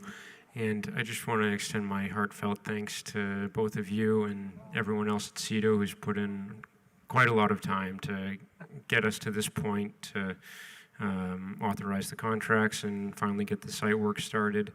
I know that we'll hopefully have an announcement on a manager soon. I know that we're not quite ready for that yet, but we're moving forward and hopeful for a November 1st open date, and look forward to continuing the community outreach whenever we find a manager, working with them to continue to build the community with neighbors and get ready for folks to move in there. So just wanted to say that, and thank you for sticking with us. Thank you, Councilor McGee. Are there other councilors who wish to speak to this motion? Seeing none, we can go to a vote. All those in favor of the motion with regard to these contracts, please say aye. Aye. Any opposed, please say no. This motion passes with the council's thanks and appreciation to both of you and the team at CEDO for all of the development work that you've done and the community outreach and all that is yet to come as this project moves forward. Thank you again. Thank you. We will move on to the next item, which is 6.08, and I see a hand that is starting to go up because we are looking at the time. Councillor McGee, please go ahead. I would like to move to suspend the rules to complete the rest of our council agenda this evening. Okay, so when you are saying complete the rest of our council agenda, you are talking about our deliberative as well as items 7, 8, 9, and 10? Correct. Okay, so there's a motion made to suspend our rules, seconded by? Second. Councillor Bergman. It's required, yes, we will go to a vote. So all those in favor of the motion to suspend our rules to complete our entire agenda, please say aye. Aye. Any opposed? Great. So we will, that's wonderful. We'll be able to finish our entire agenda and also complete all of the other items besides the deliberative. So we will go to item 6.08, which is a request to accept Federal Aviation Administration grant to update the noise exposure map and execute a contract for related services with Jones Payne Group Incorporated. Before we go to the airport staff who is here, we'll go to a motion, and for that I'll look to Councillor Bergman. Yes, thank you. And let me just note that the document on board docs that we're looking at would be the very top one. It goes 5-2022 1508 noise exposure map, NEM grant accept, and JPG contract and the rest of that. But there is a slight difference in the two memos. And so just to be clear, I would move to waive the reading of the memo and request and move to approve and authorize the acceptance and execution of an FAA grant for the completion of the noise exposure map and to execute a contract with JPG for completing the noise exposure map, and ask for the floor back after the second and the comments by staff. Okay, so a motion has been made by Councillor Bergman, seconded by Councillor House. Just wanted to note, just to make sure that we're doing this correctly, so that is not the recommended action. I just wanted to make sure that that does not create any challenges for the airport staff or in terms of, or the city attorney's office. Which, So the recommended action, if you could just clarify, please, point so of information. the recommended action, there's a fairly lengthy recommended action. On about- board docs? Yeah, yeah. I mean, Which I is was fine. trying to shorten this. I can, by all means, I think they're consistent with them. I can read the lengthy one if the parliamentarian or some other attorney would like me to do it, because really it's just the details in the memo that. Right. I think as long as it is, I see Acting Director Longo shaking his head, which I assume means that this is fine. So yes. So you had wanted the floor back, and I think it's also important to note why the changes. Yes. Right. Go ahead, Councillor Bergman. Well, just wanted to make clear the differences in the memo, which is why this was actually approved, to my understanding, by the Board of Finance. And when I saw this, I wanted to make it absolutely clear that we were getting noise maps that related to the time before the F-35s were here and before the F-16s used their afterburners. And that's important to getting real clarity in terms of what the impact of the Air National Guard is. And so I asked for that, and Director Longos indicated that that was no problem, that it was consistent with the FAA's authorizations, or that could, that they would authorize that. And it seems to me absolutely appropriate that we know exactly what the impact of the Guard is. And I see absolutely no harm in that, and truly support the, getting that information, and wholeheartedly would support the grant and the contract with that information. Thank you, Councilor Bergman. So we do have Acting Director of Aviation Nick Longo, as well as the Director of Ground Transportation Shelby Lozier, who are joining us by Zoom. Thank you so much for being here. Don't know if you had any other comments that you wanted to make, or we can then go to Councilor questions. No, I think that's great. Thank you very much, Council President. I think everything really is explained in the memo, and as Councilor Bergman just announced too, those minor changes in the scope of work, the action item or the recommended motion there really is just to accept this federal aviation grant, as well as contract with the Jones Payne Group to complete our updated noise exposure map related to the overall noise compatibility program, so we can continue our work with sound insulation at the airport. But no further additions to the overall subject there. Great. Okay, thank you so much. Are there any councilors who have any questions or comments? Seeing none, we can go to a vote. All those in favor of the motion with regard to this contract, please say aye. Aye. Aye. Any opposed, please say no. The motion passes. Thank you, Nick and Shelby, for your time, for joining us at this hour. And we look forward to future updates as the mapping process moves forward. Absolutely. Thank you. Thank you.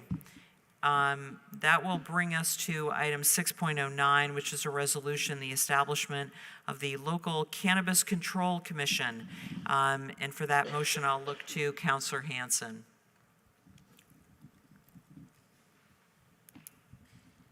I would move that we waive the reading and adopt the resolution. Thank you, Councilor Hanson. Motion has been made to waive the reading and adopt the resolution, seconded by Councilor Travers. Did you want the floor back, Councilor Hanson? Is anyone from city staff going to speak? Yes. I see. Okay, so Yes. now I'll give them the floor, and that's Okay. fine. Great, thank you, and thank you for your work on this. We have Megan Tuttle, the Director of City Planning, and Kara Al-Nazwari, the Director of Business and Workforce Development, with us. I don't know if either one of you wanted to speak to this first, or if you just wanted to go to any questions from councilors. I'm happy to just do a quick rundown, and Megan, please feel free to jump in as needed. I would first like to apologize for our delay on getting this memo to you. There has been a lot of confusion and delay at the state level, and we have been working closely with the state to try and make sure that we understood everything that they were expecting of us. So we've been in constant communication with them the last few months, but that has been part of the delay in this memo. In January of 2021, this body adopted a resolution regarding the city opting in to retail cannabis, in addition to setting out some framework of how you wish us to approach this topic. Since you passed that resolution, Act 162 was passed by the state, which did address many of the social equity aspects that had been brought forth in your resolution. And we did sort of break them down and detail them for you.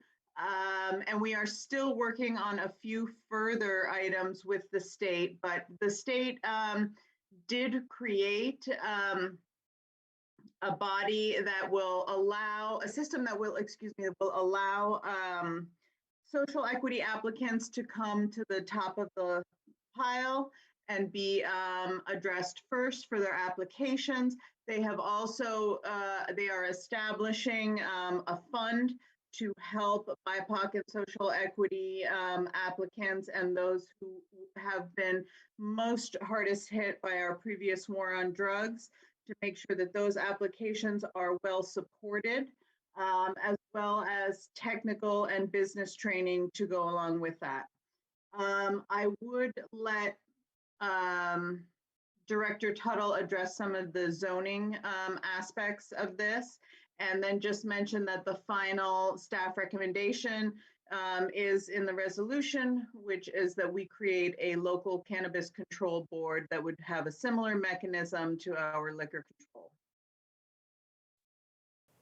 Great, thank you, Cara.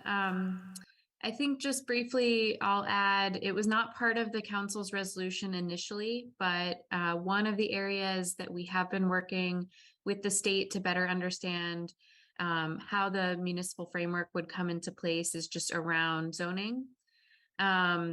We do know that through the laws that have been established by the legislature and the guidance from the Cannabis Control Board, there are limited tools that are available for municipalities to more closely regulate cannabis establishments. That's one area that we had been working to try to get much more clarity around. And I think many communities in Vermont are still kind of unsure exactly how the Cannabis Control Board's guidance is really directing us in this area. We are recommending at this time that the city move forward with, from a zoning perspective, with regulating cannabis establishments according to whatever is the closest existing land use in our zoning ordinance. So for example, we're talking about retail establishments tonight, regulating cannabis retail establishments in the same ways we would regulate other retail establishments in the city. I think you heard tonight in one of the public forum comments that the state law does already require that cannabis retailers have to be located at least 500 feet from a school. That is defined as our, public, basically K through 12 schools. So we will be working collaboratively with DPI to create a map that shows the buffers from these schools within our community, and make that available both generally as well as to potential applicants for these establishments. And I think it's important to just note that the state laws are clear that those buffers only apply to retail establishments and not to manufacturers or cultivators.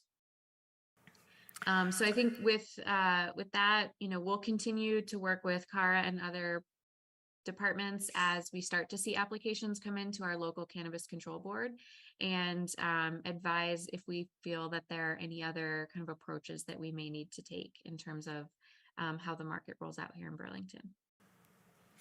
Great, thank you. Thanks, Megan, and thanks, Cara. Are there questions or comments from the council? Councilor McGee. Thank you. And thank you both for your work on this. It's important and a long time coming to see retail cannabis here in Burlington, and so I'm looking forward to us moving forward with that.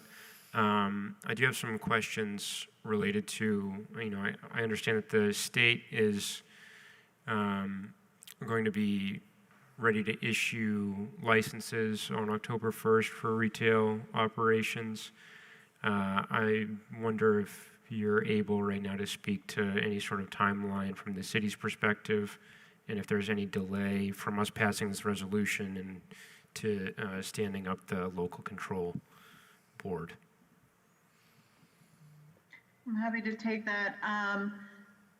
No, so the municipality, the way the legislation reads, the municipality does not have to have a local cannabis control board. So if we do nothing, or if we delay this tonight, and they issue retail licenses on October 1st, those establishments will be allowed to set up within Burlington because we opted in through the ballot initiative. by setting up the local cannabis control board tonight by using that mechanism, and we're using the same council mechanism that you use for the liquor control. It will at least allow us to understand how many cannabis businesses we have in town and their exact location. Does that answer your question? I think the only thing that I would add is just a matter of the timing for getting this stood up is really just about working with the clerk's office to ensure that there are proper forms in place for applicants to submit applications to our local cannabis control board. We will receive notifications of permit applications in Burlington from the state board. So we just need to determine what are the proper procedures for getting them onto our local cannabis control board agenda. Great, thank you. That answers my question, and I just, want to be cognizant of the fact that licenses were meant to be issued by the state starting in May, and that the council resolution called for us to wait until October to allow retail sales to commence in the city. So I want to make sure that we're, sticking to the degree that we can, we're sticking to that timeline. Thank you. Thank you, Councillor McGee. Councillor Hanson. Yeah, I think this is a longer conversation and it's late, but I think I look forward to continuing to explore how we can use this framework that we're creating tonight to regulate the industry locally, because I think I do think there's a decent amount that we can do beyond what's even laid out potentially in this memo. As someone who's been on the local control subcommittee and the license committee, I think for my entire time on council, there's really a lot of discretion and leeway with those boards, at least, where autonomy as a board, and we can decide really what to do with applications that come in pretty freely. So I think there's potentially an opportunity here to, align with our community's values as these applications come in. Great, thank you, Councillor Hanson. Councillor House.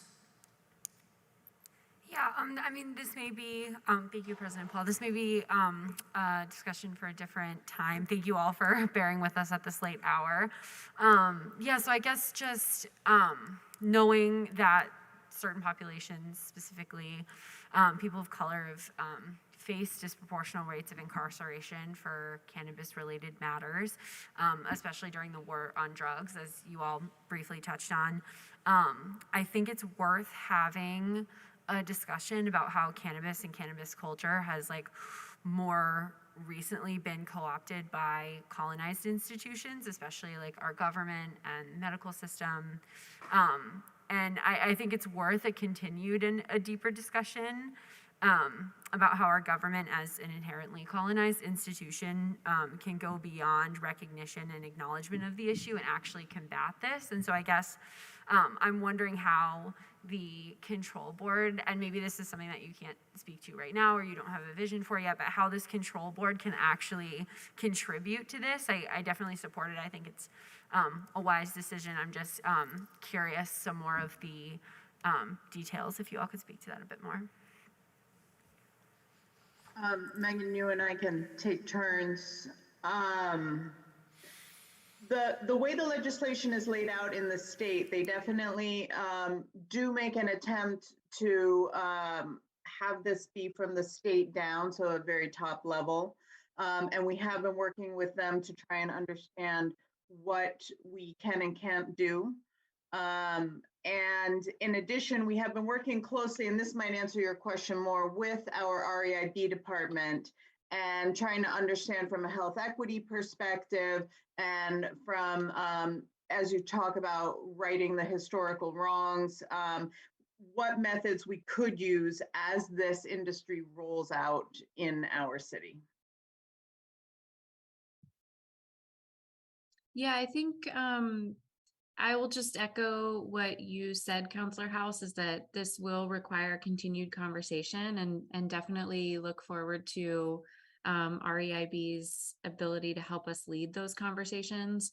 I think from a starting perspective, the state heard some feedback and concerns about the way that this process was being established and was part of the reason why Act 162 that Kara mentioned followed on the initial legislation that established a legal marketplace for cannabis, really kind of establishing those mechanisms for prioritizing what they call social equity applicants. So those are applicants to open cannabis establishments that have previously been disproportionately impacted by the war on drugs and previous policies. So I think that's one aspect, as well as the business development fund to help kind of go beyond prioritizing applications and also helping to develop economic development for businesses that are interested in participating in this now legal market. So those are just two kind of initial things that I could offer, but agree it does require some continued conversation. Thank you, Councillor House. We'll go to Councillor Travers. Thank you, President Paul. I support the resolution to create a local cannabis control board.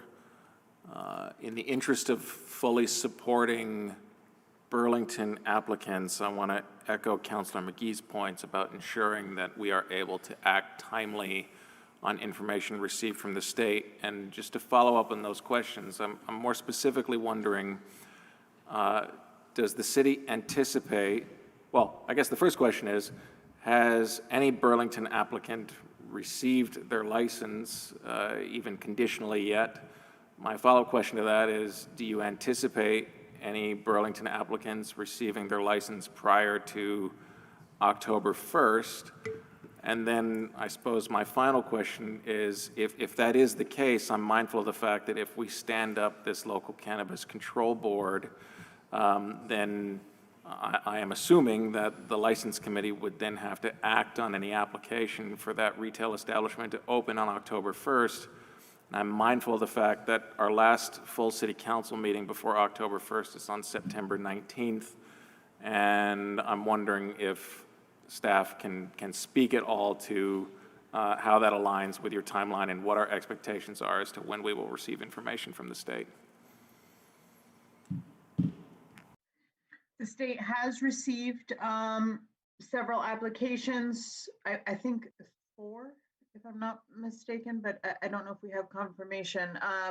Received, I don't know if they have fully been approved yet, of individuals looking to open retail establishments in Burlington. But if we create the local cannabis control board, those, the retail licenses would be, once we create the board, those applicants have to get the approval from our local cannabis control board before they can open. However, as Megan mentioned, growing and production don't require any act on this from this body.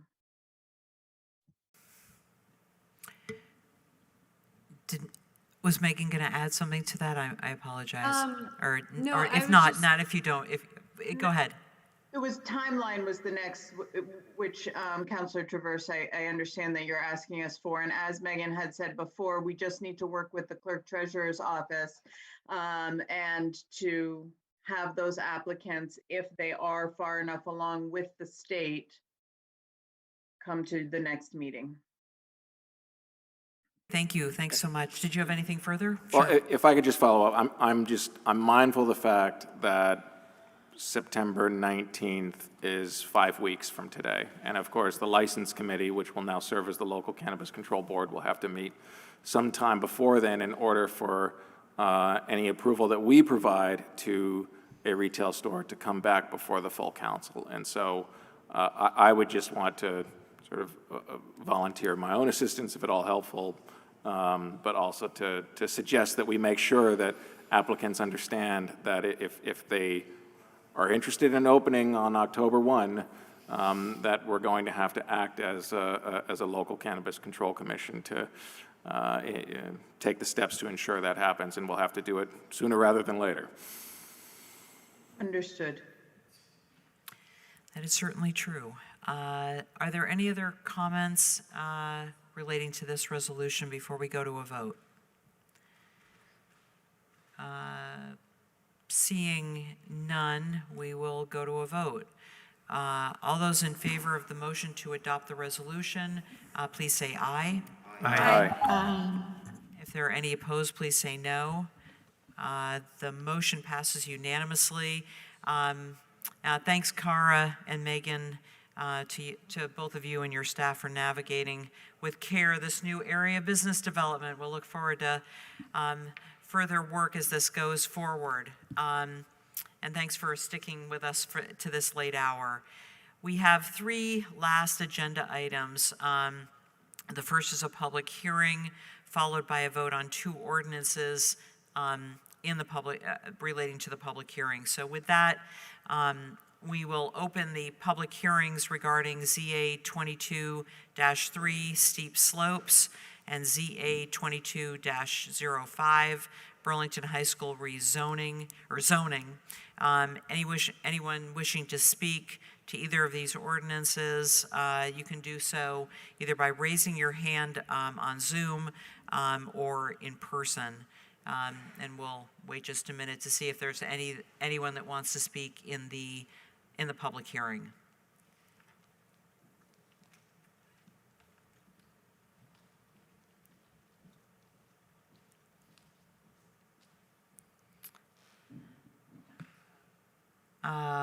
Going once. Going twice. And it doesn't appear as though there is anyone on Zoom that wishes to speak in the public hearing. So, and there's no one here raising their hand in contoy, so we'll close the public hearing and go to the ordinances. The first one being the Comprehensive Development Ordinance on steep slope ZA 22-3. Councilor Travers, if you could offer us a motion. Move to waive the second reading and adopt the ordinance, and I ask for the floor back in return. Great, thank you so much. So a motion has been made to waive the second reading and adopt the ordinance, seconded by Councilor Barlow. Councilor Travers, the floor is yours. Thank you. I know we have Director Tuttle here. I spoke to Director Tuttle and thought that I could provide an update as to what the ordinance committee did, and then if any councilors have questions, can go to Director Tuttle. So the steep slopes ordinance change was precipitated by a landslide along Riverside in recent years, which gave rise to a need for more regulatory framework around so-called steep slopes. On board docks, there is a map outlining where these steep slopes are around the city, and if the council acts in favor of this ordinance change, what it would require is, among other things, of developments within that steep slope district in order to receive a certificate of occupancy for that development, having to present a certified engineering study. This ordinance change also provides neighbors more notice of ongoing development in steep slopes in their neighborhood and more of an opportunity to be heard on these projects, which we've heard from some neighbors may be of concern. I believe that's about it. I don't know if Director Tuttle has anything else or if folks have questions. Thank you, Councilor Travers. Director Tuttle, did you want to add anything? Nothing else. Thank you. Okay, thanks so much. Are there councilors who have either questions, comments? Seeing none, we will go to a vote. All those in favor of the motion to waive the second reading and adopt this ordinance, please say aye. Aye. Aye. Any opposed, please say no. The motion passes unanimously, which brings us to the last item on our deliberative agenda, the Comprehensive Development Ordinance, Burlington High School Zoning, ZA 22-05. Councilor Travers will come to you for a motion. Move to waive the second reading and adopt the ordinance as amended by the Ordinance Committee and Councilor Travers, and ask for the floor in return. Great, so a motion has been made, seconded by Councilor McGee. And we'll go back to Counselor Travers. The floor is yours. So now that we've put a bond measure on the ballot for a new high school, there is one other important element to this, which is at the moment, our high school is a non-conforming use where it is. There is a need for us to update our zoning use table to actually allow for a high school where we would like to put a high school. There was a good discussion before the Ordinance Committee. That is what is accomplished by this proposed change. In the Ordinance Committee, I would say that our discussion focused on two issues in particular. Councillor Hansen had raised issues regarding maximum parking at the high school. There was a good discussion as well with respect to setbacks around the high school. Ultimately, the amendment made by the Ordinance Committee here was one to further limit maximum parking requirements at the high school. Our understanding is that the number of parking spaces planned by the designs that we've all seen still fit underneath those maximums. And the amendment by me that is here, it was one flagged by the school district team as well as by Director Tuttle that you'll see in the ordinance. There's a number of other uses that are permitted as long as they're done so in conjunction with the high school, such as a conference center, community garden, automobile shop, so on and so forth. One item that was flagged, though, is that to the extent we want to sell tickets, or the school district wants to sell tickets to outdoor recreation activities, that we needed to add another permitted use to the table.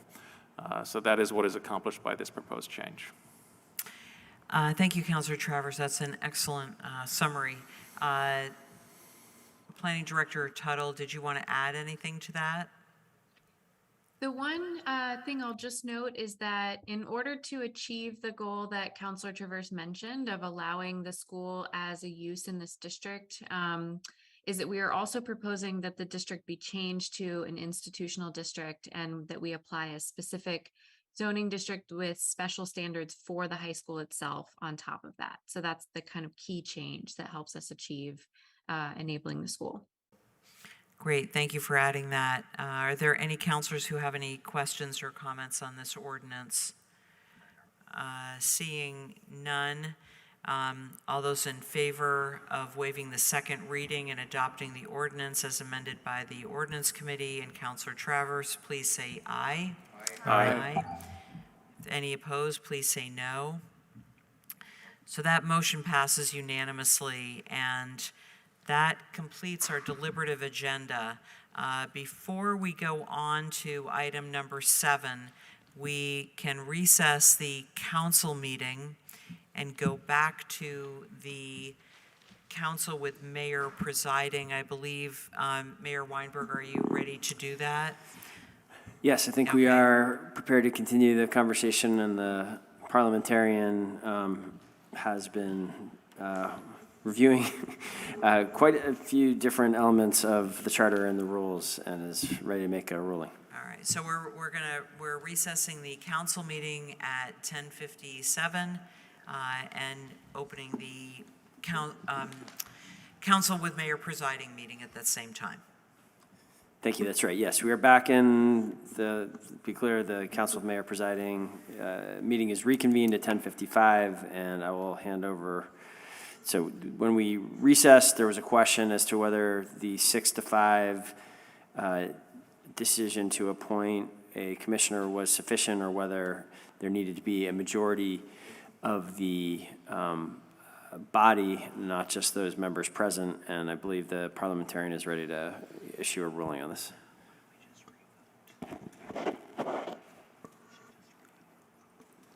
Yes, as a matter of fact, I am. And just to make it as simple as possible, the rules and regulations of this council, Rule 7, provide that when one candidate for an office receives the vote of a majority of the council present at the meeting, that candidate is declared the winner.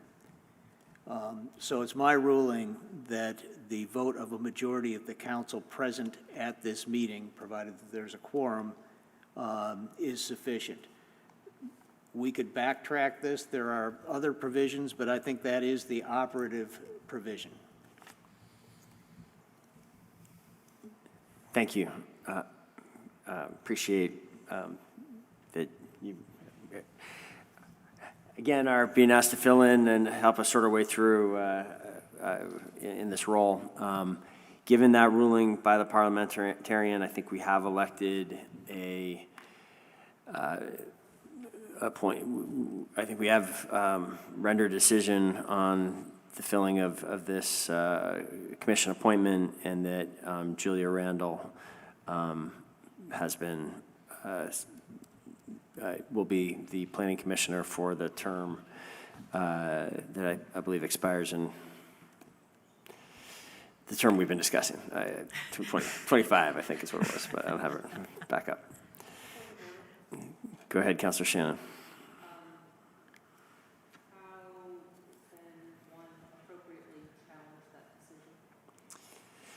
I believe, well, I mean, the parliamentarian again.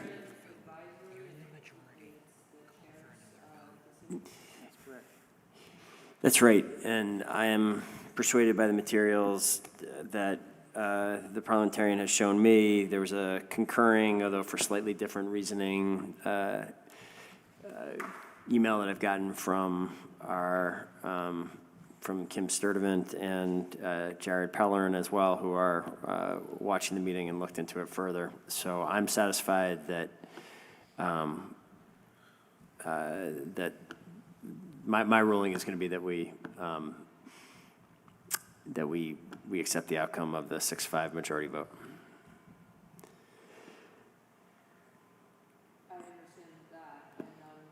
Point of So order, then I we think. can't hear Councilor All right, so if you're asking not, okay, so I thought you were asking me to clarify that. I do believe there's a provision for overruling the chair, which requires some kind of vote by the body, right? If that's where you, and I think that's a simple majority, if I'm remembering the rules correctly. That's correct. So if you would like, are you, and that requires a motion and a second?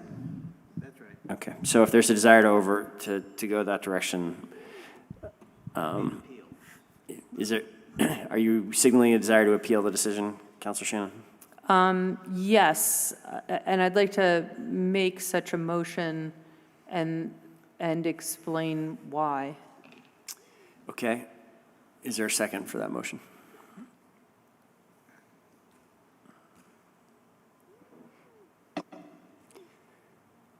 Is there a second for the motion? I will second the motion. Okay. So go ahead, Councilor Shannon. Thank you, Mayor. I served on the Charter Change Committee when we came up with these rules. And I very clearly remember we put in Section 18 and made a clear decision that the appointments to commissions should be by the full body. And so Section 18 reads, a commission or council appointment under the city charter or otherwise must be approved by a majority of the city council or the city council with mayor presiding. We did not put the language in there that said of those voting and present.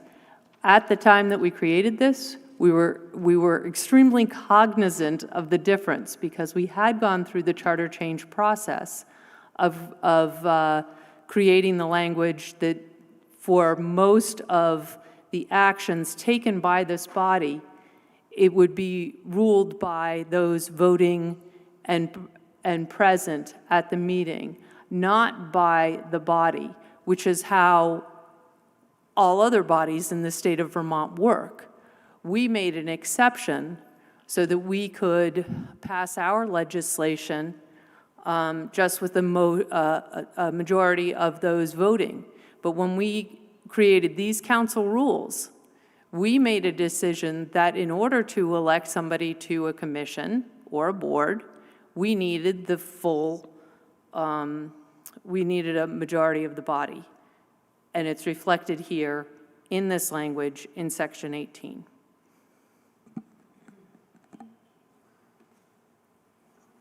That would have been my opinion as well. were it not for the provisions in Rule 7 that provide that for appointments, nominations shall be it says when one candidate for an office receives the vote of a majority of the council present at the meeting, that candidate is declared the winner. So there's a question, Rule 18 does say that a commission or council appointment under the city charter or otherwise must be approved by a majority of the city council or the city council with mayor presiding. So the question becomes, what does it mean, a majority of the city council? Does that mean the entire city council, or does that mean the council present? If it weren't for the very specific language in Rule 7, I would have gone to Robert's rules and I would have agreed with Councilor Shannon that the majority of the city council means the entire city council. But because we have this very specific provision in Rule 7 that says when one candidate for office receives a vote of a majority of the council present at the meeting, I'm interpreting that as an explanation or a definition of what is meant by a majority of the city council in Rule 18. You have two rules that arguably say two different things. I think the more specific rule has to be the one that applies.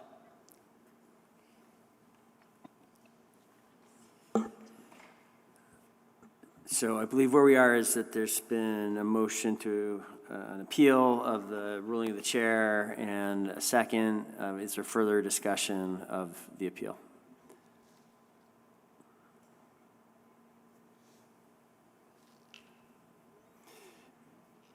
Okay, seeing if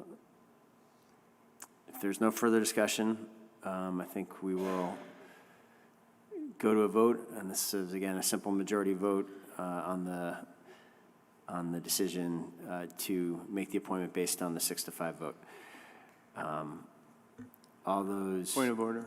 Go ahead, Councilor Barlow. Is a vote in the affirmative in this case a vote to uphold your decision? I believe you are voting on an affirmative vote is, well, the vote is the motion was to appeal the decision, so I think a successful appeal would be, if you want to overrule the ruling of the chair, I think you should be voting yes. Do you agree with that? You could state it, All right. either way. I can make it easier for you. All right. I will withdraw my motion, recognizing that there's a clear conflict in our council rules. I believe that the language that is being referenced here is older language that failed to get removed when we created the other language, and I'll withdraw. I think it could go either way. Thank you. Okay, thank you, Councilor. Thank you, Councilor Shannon. With the appeal withdrawn, the decision stands. Congratulations to Julia Randall, and thank you to both candidates for your interest in serving the city. And with that, the City Council with Mayor presiding is, if there's no objection, adjourned at 11:05 p.m. Thank you, Mayor Weinberger. So we'll reconvene the City Council meeting at 11:07. And there are just a few items left on complete on our agenda. Item 7 is committee reports. Are there councilors who wish to offer a committee report? Councilor McGee. Thank you, President Paul. I have a very brief committee report. The Public Safety Committee will meet at 5 o'clock next Tuesday, the 23rd, over Zoom. And that's all I have for right now. Great, thank you, Councilor McGee. Any other Councilor Hanson? Yeah, the Transportation, Energy, and Utilities Committee will meet at that exact same time, Tuesday the 23rd at 5 p.m. Great, thank you, Councilor Hanson. Any other committee chairs who wish to offer a committee report? Yes, Councilor Shannon, yes? Yes. I actually wanted to report on the Tax Reassessment Committee.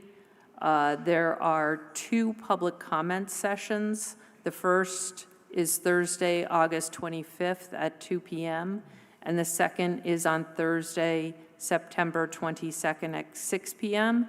Both will be in the Sharon Busher Conference Room at City Hall, and the purpose of these is to get input from the public about the reassessment process, how we can improve it.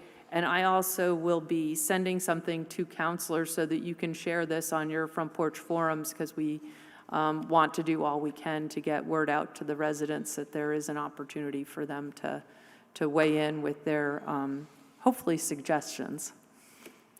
Great, thank you, Councilor Shannon. Any other committee chairs?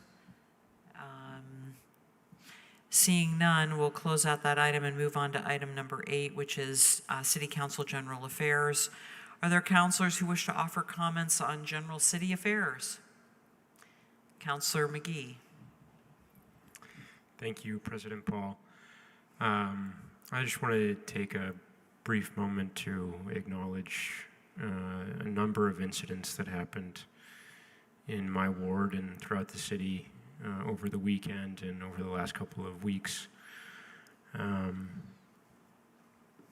think it's quite clear that so many people in our community are struggling with mental health crises right now. And unfortunately, this weekend, it was made clear yet again that status quo policing is not how we address these.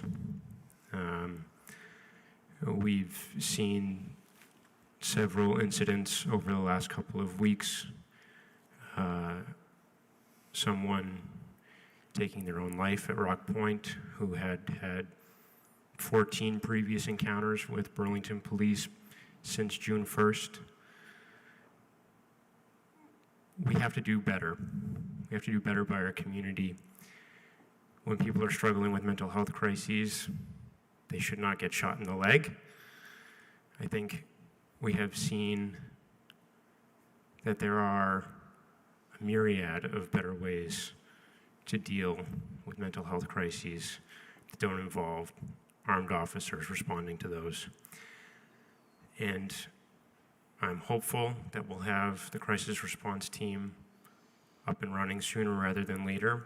I think the weekend's incidents highlight the need for that. I don't believe that the response to gun violence should be 10 more armed officers in our downtown. I think had there been another incident of gun violence on Saturday night, it only would have resulted in a shootout that could have been far worse. We have to do better at addressing the underlying issues that we have in our society, and unfortunately, we haven't done that. And so I look forward to working with other members of the council to make progress on this, working with members of the Public Safety Committee to make progress on this, and that's all I have this evening. Thank you. Thank you, Councilor McGee. Councilor House. Yeah, I want to echo what Councilor McGee said. The events of this past weekend are absolutely heartbreaking. The people of our city deserve a whole lot better.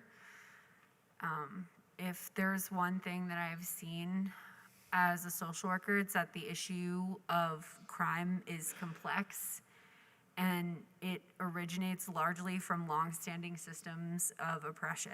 And adding more police officers to our streets is not going to solve the root causes of the issues that are facing our community. And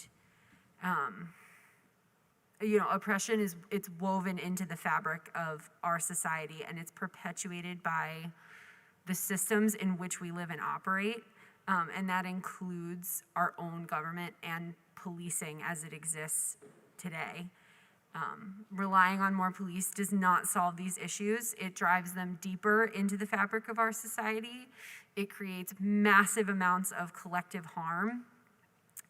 And we deserve so much better than a fruitless attempt at damage control.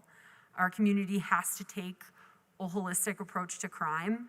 We have to consider the motivating factors of crime, which includes a lack of support for people who are experiencing mental health crises and other challenges. We have to lean into projects that are going to increase our sense of community and belonging. We have to invest in social programs, our schools, our kids. We have to invest in opportunities that are going to create meaningful community connection and crisis response, increase the number of community outreach workers, and also provide these workers with the support that they need to respond to crises. I think there is hope. I think that if any city can come together and learn how to address the systemic factors behind crime, it's us, but we have to demand that de-escalation, and I mean actual de-escalation, not the kind that ends in someone suffering with a mental health crisis, being shot in the leg. We have to demand that that becomes our only way forward. Thank you. Thank you, Councillor House. Councillor Carpenter. I just want to remind us all that next week, the city, in combination with United Way and a whole variety of service providers, is having a mental health summit. And I hope we all take the time. It's hard to take time out of your day, but we ought to be going. It's the 23rd and 24th from noon to 3, and it's online. Thank you, Councillor Carpenter. That was the idea for the Mental Health Summit came from the Police Commission. Yes. They wrote the resolution, which they passed to us, and which was approved unanimously by the council some time ago. So yes, thank you so much for reminding the community of that event. Are there other councilors Councillor Travers? A number of items on our consent agenda often go unsung because of their nature of being on the consent agenda. But I just want to take an opportunity here to recognize that for a decade now, a group of dedicated residents and our Parks Department have been working to build a universally accessible playground at Oakledge Park. And because of the actions the council took tonight on our consent agenda, we are a few months away from that finally coming to fruition. So I saw Parks Director Cindy White here earlier. I suspect they're not tuned in any longer, but I ran into Project Coordinator John Adams-Kolitz in coming into City Hall this evening, and they, among many others, are owed a great deal of credit for what will be, I think, a great achievement in addition to our park system. Thank you, Councillor Travers. Thanks for mentioning that. Are there other councilors with comments on general city affairs? Councillor Shannon. Thank you, President Paul. I wanted to draw the council's attention to a notice that went out from the Burlington Housing Authority to Burlington landlords, including Burlington Section 8 housing providers. A few of the highlights from this communication include, if you want to keep renting to Airbnb, VRBO, et cetera, or want to start cashing in on the lucrative short-term rental market in Burlington, the Burlington Housing Authority has your solution. Further on, it goes on to say, if you've ever considered joining the lucrative short-term rental market here in Burlington, you may have missed your opportunity due to the new regulations. Luckily, you have an alternative route to continue or begin accessing this lucrative market. The Burlington Housing Authority is actually encouraging the conversion of long-term housing units to short-term housing units in order to take advantage of the loophole that we put into our ordinance. I think this is a problem, and I think this council should seriously consider addressing this. So I look forward to working with any of you who don't think that we should be encouraging landlords who will have long-term units to convert to short-term units, which seems to be an unintended consequence of the action that we took. Thank you. Thanks, Councillor Shannon. Any other councilors with general city affairs? Okay, so we'll move on to item 10, or actually item 9, which is City Council President updates. The only thing I just wanted to mention is just call your attention to item on the consent agenda, item 5.09 and 5.10, and a shout out to Councilors Hightower and Hanson, who have completed, for their committees, have completed their mission statements. No pressure to anyone else who has not completed their mission statement, but more so just simply thank you so much to Councilor Hanson and Councilor Hightower for doing that work so expeditiously. And we will look forward to the others coming in very shortly. With that, we go to our final item, which is item 10, updates from the mayor. Mayor Weinberger, the floor is yours. Thank you, President Paul. I wanted to bring the community's attention, the council's attention to 3 important upcoming events. One of them has already been mentioned tonight, the Mental Health Summit that is taking place over 2 days next week on Tuesday and Wednesday. The 23rd and 24th. They are midday. The meeting times are at noon on both days, and people can participate by Zoom. Lacey Ann Smith, who's heading up our CSL team at the Burlington Police Department, has been instrumental in working with the Police Commission in planning that event. And I second Councilor Carpenter's point that it would be great to have numerous councilors attend. Tomorrow night, there is a remembrance of the life of Bill Truex that is taking place at the Sailing Center from 5:30 to 7:30. Bill, as we have discussed before at this table, was a real giant here in Burlington, a community leader for decades, whose accomplishments included really the conception and execution of the Church Street Marketplace, and in more recent times, the rebuilding of the Northern Waterfront as the chair of the Public Investment Action Plan process that has resulted in so much of the millions of dollars of improvements to public infrastructure north of Waterfront Park in recent years. And I'll be attending, and I know it'd be meaningful to the family if there is a significant participation from the city that Bill gave so much to. And finally, a third event that I wanted to invite the council to and the public to is we will be swearing in 3 new officers at the Burlington Police Department this Friday. This is the most significant increase in officers that we've had in the last 2.5 years, and it is hopefully the beginning of the rebuilding efforts that we have worked towards achieving together through recent decisions. That is what I have for tonight, President Paul. Thank you. Great, thank you, Mayor Weinberger. So that brings us to the end of our agenda. I would ask for a motion to adjourn. So moved. Made by Councilor Bergman and seconded by Councilor McGee. We are adjourned at 11:23. And thank you so much for joining us for our meeting. Thank you. Just wanted to note that our next meeting is Monday, September 12th. In the meantime, we hope you have a good last few weeks, official weeks of summer, and a happy Labor Day weekend. Thank you again.